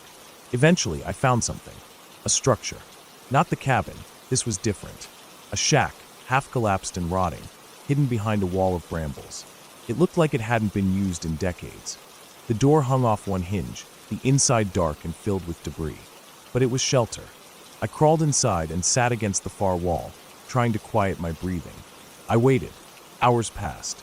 Light faded. Night crept in. I couldn't hear the breathing anymore. Maybe I had lost it. Maybe it wasn't even real. I didn't sleep. I kept my back against the wall, eyes on the door. Every sound outside made me flinch. Twigs snapping, leaves rustling. My imagination turned everything into a threat. When dawn came, I forced myself to leave. I had to find the cabin. I had no food, no water, and I was miles from my car. The forest looked different in daylight. Less menacing, but still unfamiliar. I walked for hours. My legs ached. I felt dizzy, dehydrated, sore. Then I saw something that made me stop in my tracks. Footprints. Not mine.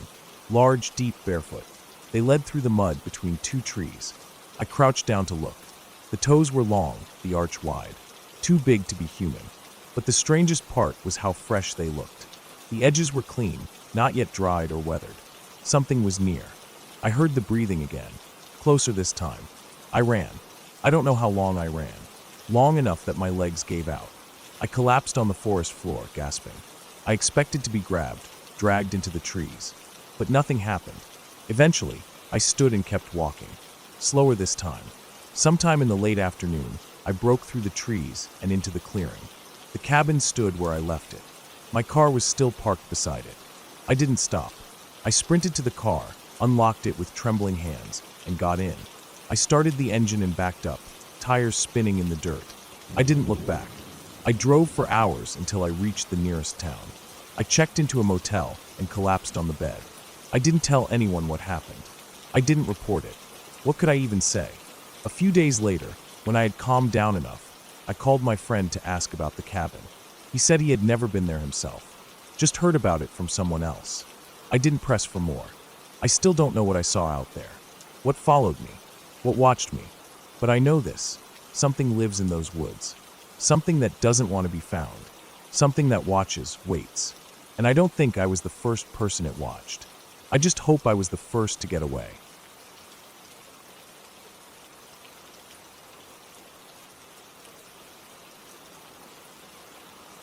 It was a Saturday afternoon when I decided to take a break from everything and head out to the woods alone. Life had been getting heavy. Work stress, bills piling up, just everything. I needed quiet. I needed space. There was this small state forest about an hour's drive from my apartment.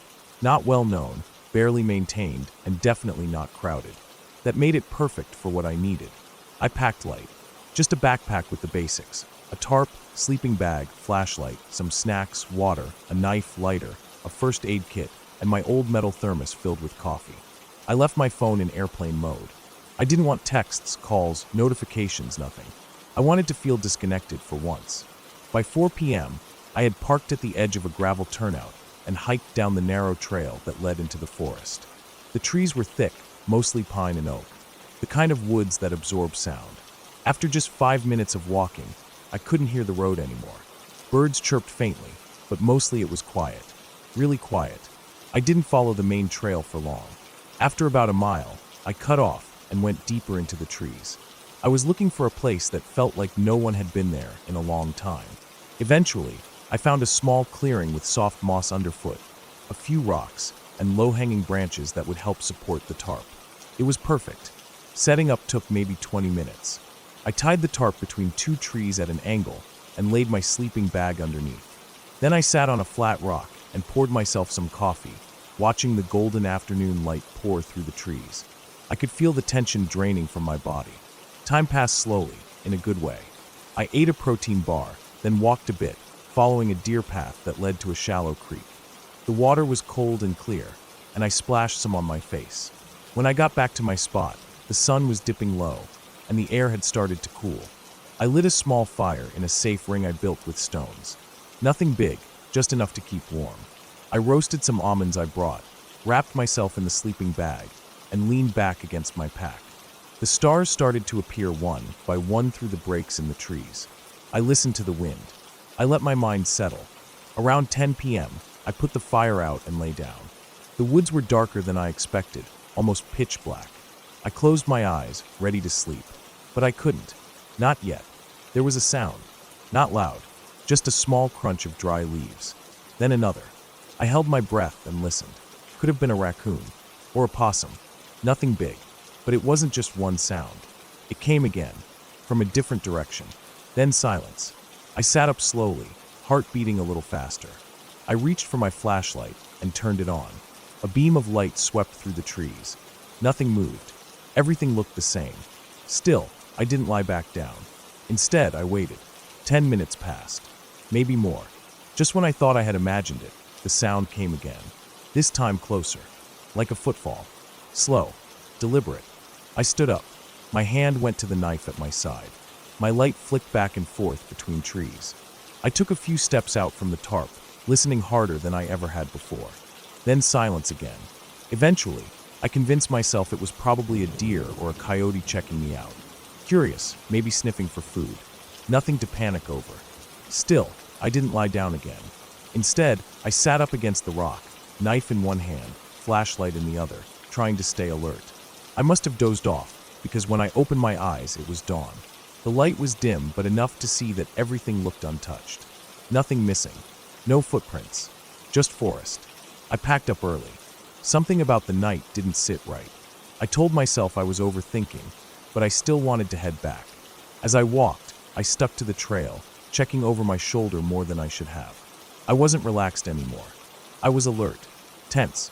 That was when I saw something that stopped me in my tracks. A tree, not a big one, maybe 6 inches thick, had been cut halfway through. Not chopped like by an axe or a saw. It had been bent and twisted, and it was fresh. The wood inside was pale and still wet. No bark, just shredded in a way that didn't look natural. Maybe an animal had done it. But what kind of animal did that? There were no claw marks, just that weird spiral twist halfway up the trunk. I kept walking. About 10 minutes later, I found a small pile of stones stacked neatly in the middle of the path. Balanced like a cairn, but too small for any trail marker. For rocks, stacked in size order and dead center in the trail. I walked around it. By the time I got back to my car, the sun was up and the air was warm again. I drove home without turning on the radio. That whole day I couldn't stop thinking about the noises. The tree, the stones. I tried telling myself it was nothing. Just forest stuff. Wind. Animals. Coincidence. But a few days later, I looked at the trail map online. Something I hadn't bothered doing before I went. The thing that stuck out was that the forest I had camped in wasn't exactly a loop. Most of the official trails circled the outer edge. The middle was mostly uncharted. No marked paths. No cleared areas. The weird part, the clearing I had stayed in wasn't on the map. Not even close to any of the drawn routes. I had gone way off. Too far in. I zoomed in more. Right near the spot where I remembered sleeping, there was a tiny red marker someone had added. A user comment. Just one. No description. Just one word. Don't. I clicked it again. Nothing more. Just that word. My stomach sank. My mouse hovered over it for a long time. Then I closed the tab. I haven't gone back since. Every time I think about it, I remember how the woods sounded that night. How it wasn't really silence. How there was something in that stillness. Something watching. Something waiting. And now, Whenever I hear stories about people who go missing in forests, the kind that search and rescue never find, I think back to that night. I think back to the crunching footsteps that stopped when I listened, to the tree twisted like something had grabbed it, to the rocks stacked right where I had to see them. I think back to that one word on the map, and I understand it a little more now. Don't. Just don't.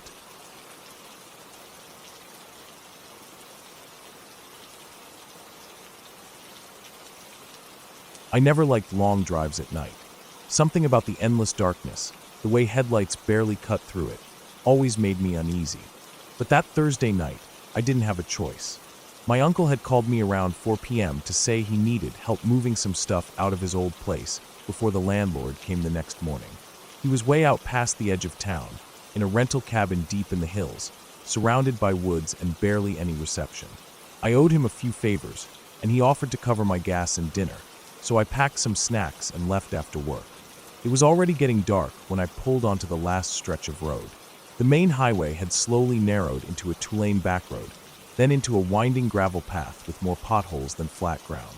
Tall trees lined both sides, their branches curling above like ribs in a skeleton, blocking out whatever moonlight was left. My phone had no signal for the past 20 minutes. No signs, no houses, just dirt, rocks, and forest. I finally pulled up to the cabin just before 9 p.m. The lights were off. No truck in the driveway. At first, I thought maybe I had the wrong place, but I recognized the old satellite dish out front and the pile of chopped firewood by the porch. I parked and waited a bit, thinking maybe he was inside or out back. When nothing happened for a few minutes, I killed the engine, stepped out, and tried knocking on the front door. Nothing. I knocked again, harder. Still nothing. The wind had picked up, making the trees creak above me. I called his name, feeling more awkward than concerned. Still no answer. I walked around the side of the cabin, trying to peek through the windows. Every one of them was dark. I figured maybe he'd gone into town and just wasn't back yet. But I didn't want to waste the trip, so I thought I'd at least check if the back door was unlocked and wait inside. The door was open. Not wide open, just slightly ajar. Enough that I noticed it as soon as I stepped onto the back porch. I paused, the hair on my arms prickling up. I didn't want to jump to conclusions. Maybe he left it open by mistake. Maybe he was just careless. Still, something felt wrong about walking in without knowing for sure. But it was cold, and I didn't want to sit in the car all night. I pushed the door open and stepped inside. It was quiet, the kind of quiet that makes your ears ring a little. The place smelled musty, like wet wood and dust. I fumbled around for the light switch and flipped it on. The bulb above me flickered and buzzed to life, casting a pale yellow glow across the small kitchen. Nothing seemed out of place at first. A few dishes in the sink, an empty coffee cup on the counter, a half-finished crossword puzzle on the table. The only thing that stuck out was the duffel bag by the fridge, unzippered halfway open, with clothes spilling out like it had been dropped in a hurry. That didn't sit right with me. My uncle was a slob, sure, but this looked like someone had been interrupted mid-pack. I called his name again, louder this time. Still nothing. I walked through the cabin, room by room, flipping on lights as I went. The bedroom was empty. The bathroom door was open, light off, nothing inside. I checked the living room, which was really just a couple of mismatched chairs and a lumpy couch facing a small TV. No one. I stood in the middle of the hallway, trying to figure out what to do. Part of me wanted to get back in the car and leave. Another part figured I should wait at least an hour, just in case he came back. I sat down on the couch, pulled out my phone again, still no signal, and waited. That's when I heard it. A slow creak. Not like a house settling. This was different. Sharp. Intentional. Like someone had stepped on a loose board somewhere behind me. I turned around fast. Nothing. I got up, heart thudding a little faster, and walked to the back door. Still closed. I checked the windows. All shut. I stood there for a few minutes, trying to convince myself it was just an old house groaning in the cold. Then I heard it again. A little louder. Closer. This time I didn't wait. I grabbed the heaviest thing I could find, a fire poker by the stove, and slowly walked back down the hallway. I checked the bedroom again. Empty. Same with the bathroom. No sign of anything. I checked the front door. Locked. Everything was sealed tight. And then I noticed something that made my blood run cold. The duffel bag by the fridge. It was zipped shut. I stared at it, my mouth suddenly dry. I hadn't touched it. I knew I hadn't, but it was closed now, zipped clean across the top like it had never been touched. I backed away from it, heart pounding in my ears, and went to the couch to grab my keys. I was done. Uncle or not, I wasn't staying another second in that cabin. I had just reached the door when I heard it, something heavy hitting the floor in the bedroom. This wasn't a creak or groan. It was a thud, solid and clear. I didn't move for a full 5 seconds. I just stood there, frozen, listening. Nothing followed. No footsteps. No sounds. Just silence again. I slowly walked back down the hall, holding the fire poker, so tight my fingers hurt. I stepped into the bedroom, flipped on the light, and scanned the room. The closet door was wide open now, and inside the closet on the floor was a pair of muddy boots. Not my uncle's. These were bigger, heavier, with deep treads caked in reddish dirt. I stared at them, not sure what I was looking at. Then I saw the footprints. Faint, but they're leading from the closet, across the floor, to the window. And the window was unlocked. I didn't think. I ran. I bolted down the hallway, out the front door, and straight to my car. I didn't even lock the doors before turning the key.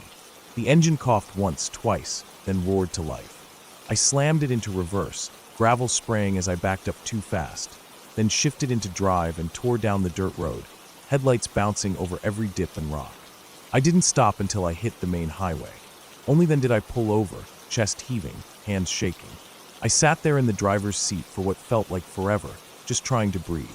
Eventually, I turned the car around and drove straight to the sheriff's office in town. I didn't care if it sounded crazy.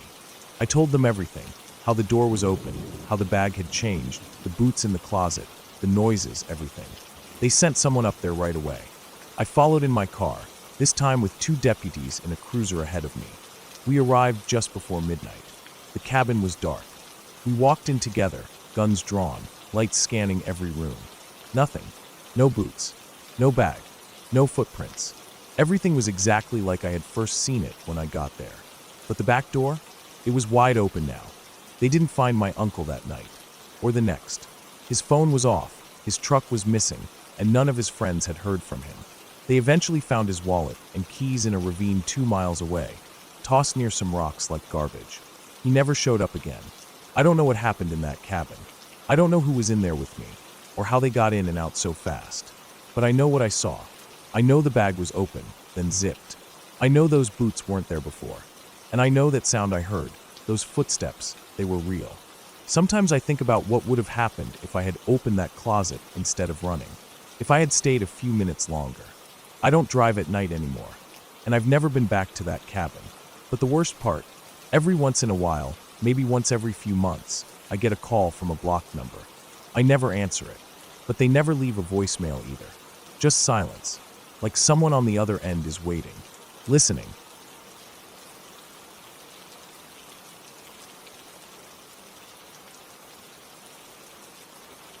I've had a few weird things happen to me over the years.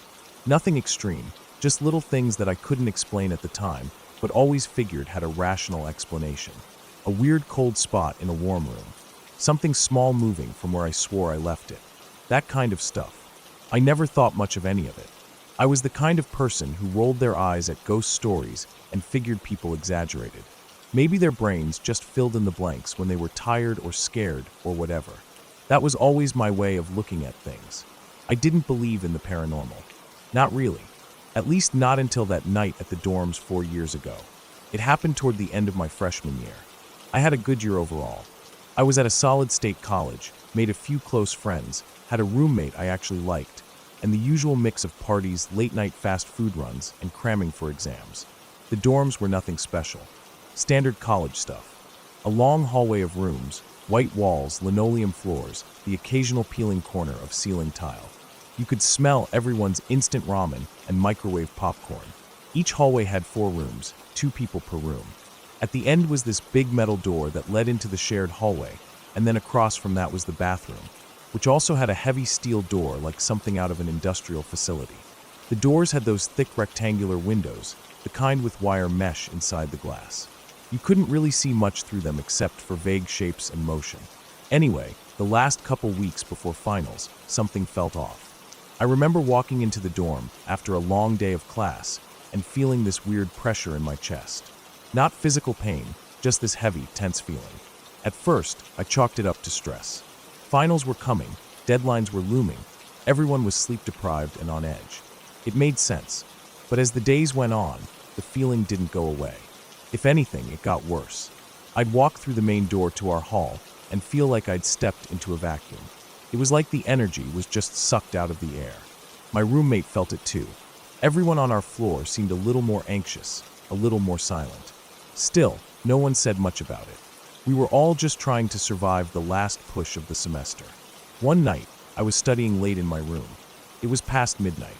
I'd had a mix of Red Bull, coffee, and some Adderall to keep me focused. Probably too much of all three. My notes were scattered across my bed and desk, laptop screen glowing a little too brightly in the dim room. My roommate was gone. He'd gone to crash at his girlfriend's dorm for the night. After a few hours, I felt gross. My brain was wired, but my body felt sluggish. I figured a hot shower might help reset my head. I packed up my notes, grabbed some clean clothes, and made my way to the bathroom across the hall. Let me explain the layout of that bathroom. You walked in, and immediately on your left and right were two sets of sinks. Two on each side, big wide mirrors mounted above them, facing each other so if you looked straight on, you'd see that infinite reflection effect, mirror within mirror, stretching back endlessly. A lot of people hated that effect. It was easy to get distracted by it or creeped out. Past the sinks on the left side were two urinals and one toilet stall. On the right side were two showers. Pretty basic layout. The showers had those thin plastic stall doors, not very sturdy, but enough to give you a little privacy. The lighting was harsh fluorescent, always buzzing faintly. You could see the reflection of the shower stalls in the mirrors, depending on where you stood, especially from the right-hand set of sinks. That night, the door to the bathroom was wedged open with this thick wooden wedge.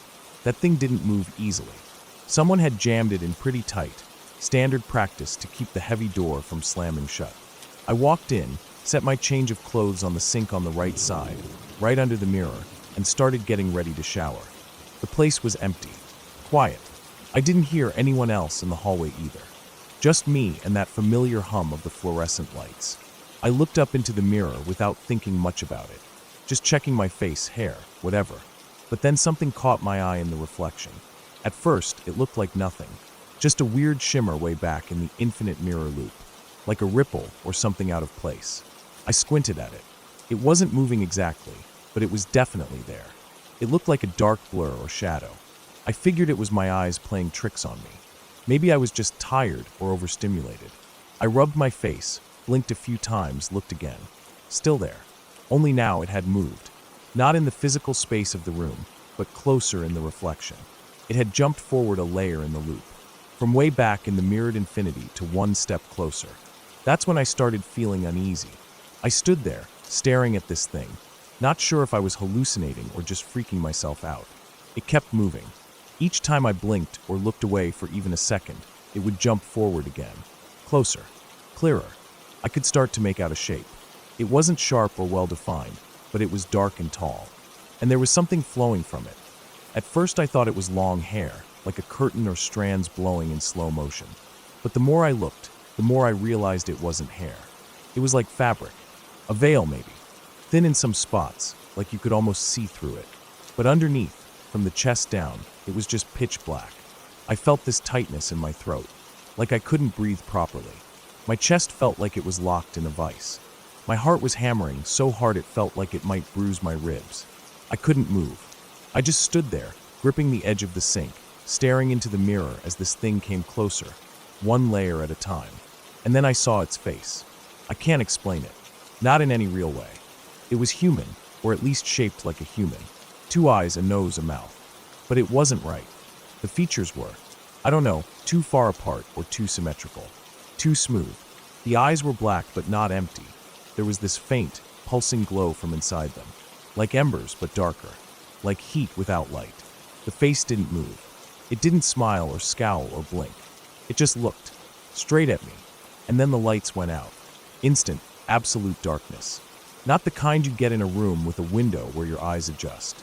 This was pure black. I couldn't see my own hand in front of my face.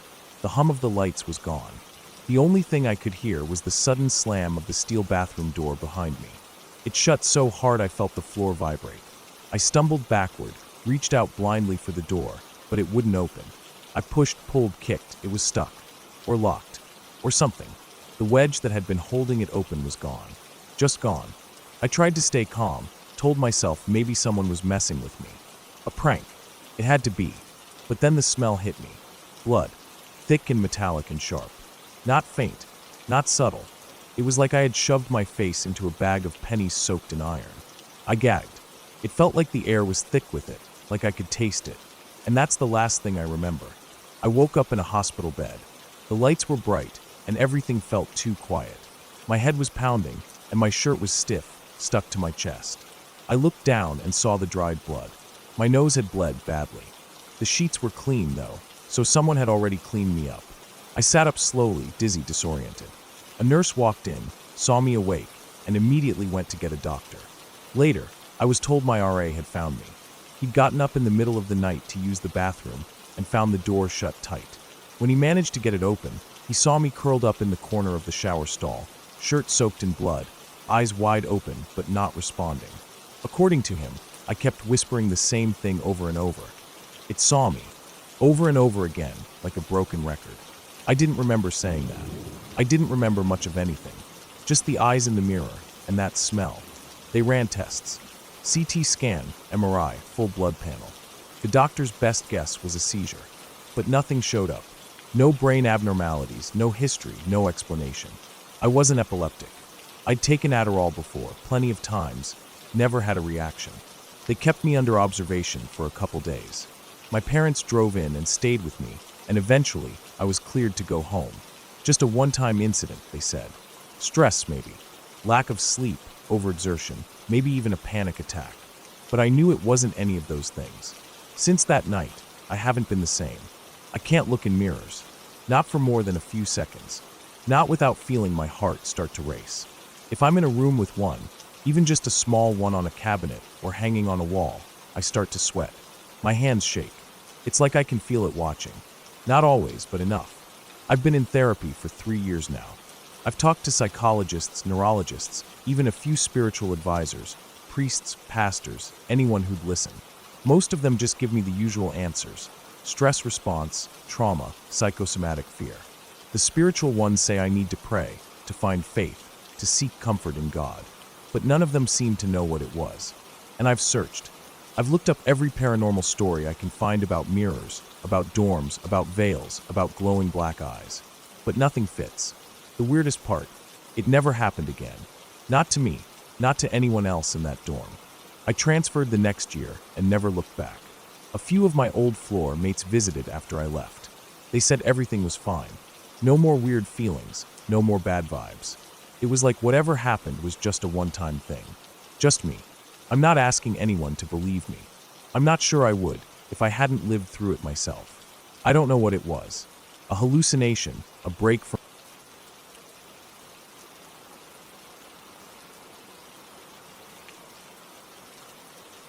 I drove down the long country road just after sunset, the sky fading to dull shades of gray. I was alone in my old sedan, headlights cutting through the gathering gloom. The pavement was wet from earlier rain, making pulsing patches of water reflect my headlights like pale mirrors. I could hear the soft hum of the tires rolling over surface imperfections. My hands gripped the steering wheel tightly. The road felt endless and empty, flanked by dense woods on both sides. The air smelled faintly of damp earth and pine needles. I'd been driving for hours, trying to clear my head. My mind felt heavy with stress and restless thoughts. Everything about the road seemed calm, ordinary. But as miles passed, a sense of unease began to creep over me. I saw no houses, no streetlights, just the forest and the narrow highway. I slowed down, hoping to find a town or even a farmhouse. Nothing appeared. My headlights caught occasional branches brushing the windshield when I drove close to the edge of the road. Each bump jolted me a little deeper into alertness. After what felt like 30 minutes without traffic or buildings, my gas light flickered. I glanced down and saw the warning showing low fuel. Panic mixed with irritation. I checked earlier. How could I be nearly out now? My heart began to beat faster. I had no cell signal, I realized, trying my phone again. Just an endless search icon blinking at me. I sighed. I decided to keep going, hoping a station or some light would appear soon. but the darkness pressed in around me. The trees seemed to lean closer, shadows stretching across the road. I turned on my dome light briefly, glanced over my shoulder, and shivered. No sign of life anywhere. I tried to hold it together. I told myself, just keep driving. Eventually I'd reach something. But as I passed another mile marker, just blank trees, I noticed headlights behind me. A car following at a steady distance, high beams on. A white SUV. I increased speed slightly. The headlights matched mine, bright and piercing. I thought maybe they were just another traveler. But the distance stayed constant. I started to feel watched, hunted even. I glanced in the rearview mirror and saw the SUV staying just behind, matching my curves, tight behind. I moved to pass slower cars, but none were on the road. Panic spiked. I didn't want confrontation, but I also didn't trust it. I slowed again, letting them pass. But the SUV didn't pass. It stayed behind me, headlights flashing occasionally. I pulled over to the shoulder. The car slowed down too, stopping perhaps 50 feet behind. I locked my doors, the engine off. I sat in total silence, watching only the SUV's headlights behind me. I heard nothing but my breath. I fingered the keys in my pocket. I waited. Minutes passed. The headlights stayed. I thought I should maybe call 911, but there's no signal. Then the SUV's headlights turned off. Darkness beyond my rear window. I dared to open the door slightly, looked back. The road was empty. My heart rattled in my chest. I slid back in, unlocked the doors, restarted the engine. I drove on. Every now and then I glanced at the mirror, but nothing. It felt hours before I saw any sign of civilization. 2 street lights, a curve, and a small building with a flickering neon open sign. Relief washed over me. I turned off the highway onto a dirt entrance. The sign swelled into view. A gas station, convenience store, maybe a small diner attached. I parked under a flickering overhead light. My hands shook as I opened the door and stepped out.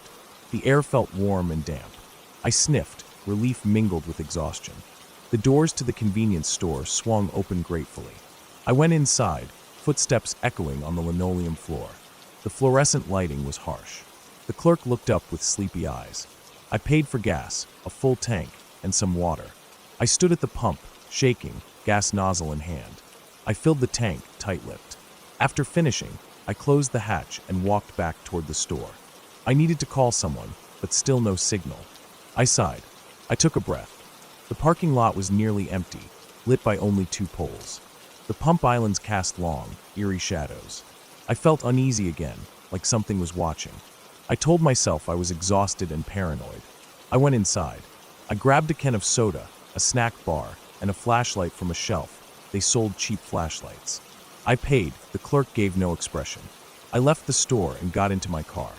Before driving away, I took out the flashlight and clicked it on, beam narrow but bright enough. I looked toward the back of the station. Beyond the lights, I could see trees meeting pavement. But I noticed a figure standing just at the edge of the infrared glow of the store cameras. A man in a dark jacket, jeans. Easy to dismiss, maybe a delivery driver or a smoker. But my heart thumped. When I shone the beam toward him, he ducked behind the building. No words, no explanation. I locked my doors before getting in, then drove slowly off, keeping eyes on the building in the rearview mirror.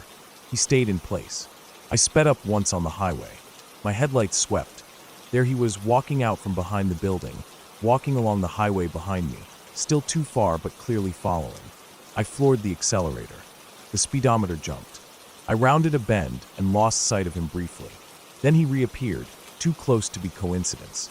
My stomach twisted. I passed the speed limit, then passed it again. I kept glancing at the side mirrors. He stayed at the edge of the headlights, thin figure matching my turns. Fear roared inside me. I pressed firmly on the wheel. My breathing was shallow. My mind raced. There's only 2 things to do: drive home as fast as possible or find someone. But home was miles away. I needed somewhere safe. Lights, people. I scanned ahead, a crossroads with blinking signs, turn off for a small town maybe. I made a turn onto a different road, leaving the highway. I slowed before the turnoff, breathing fast. I turned and for the first time in minutes, I didn't see him behind. No headlights. I stared into the dark. I drove into that side road at speed, heart pounding. No trace of the figure inside mirrors. My mind whirled. Did I just lose him? Could he be still behind trees? Was I safe? The side road felt more remote, but light flickered ahead. I pressed onward. Soon I saw another gas station sign, overhead lights. I pulled in. Same routine, park, go inside. This place was larger, small diner area, tables empty. Some locals played video lottery machines. I used the store phone, landline, and called my friend, telling him quickly everything. He said he'd drive out to meet me. I felt relief. I sat at a table near the window, sipping the soda I'd bought. I switched on the phone beside the landline to test signal. It had one bar now. I texted my husband, hands still trembling. Then I saw something through the window behind me, movement. I turned in the chair, flashlight from earlier resting on the table, still on. I backed away, the beam crossing the window. I saw that man again, standing near the entrance doors outside. I froze. He pressed his forehead and hands against the glass and looked in, though I couldn't see his face clearly. He stood still. Nobody else in the diner seemed to notice. My throat dry. I stood up, moved to the cashier stand where the clerk stood. I pointed at the door casually. That man. The clerk turned and looked. He frowned. The man outside frowned back, then stepped back out of immediate view. The clerk said quietly, "I don't know him. I'll lock that door." He locked it. I thanked him, feeling intense relief. My friend texted to say he was an hour out. I took a seat again. I kept looking at the door, locked, lit, secured. We waited.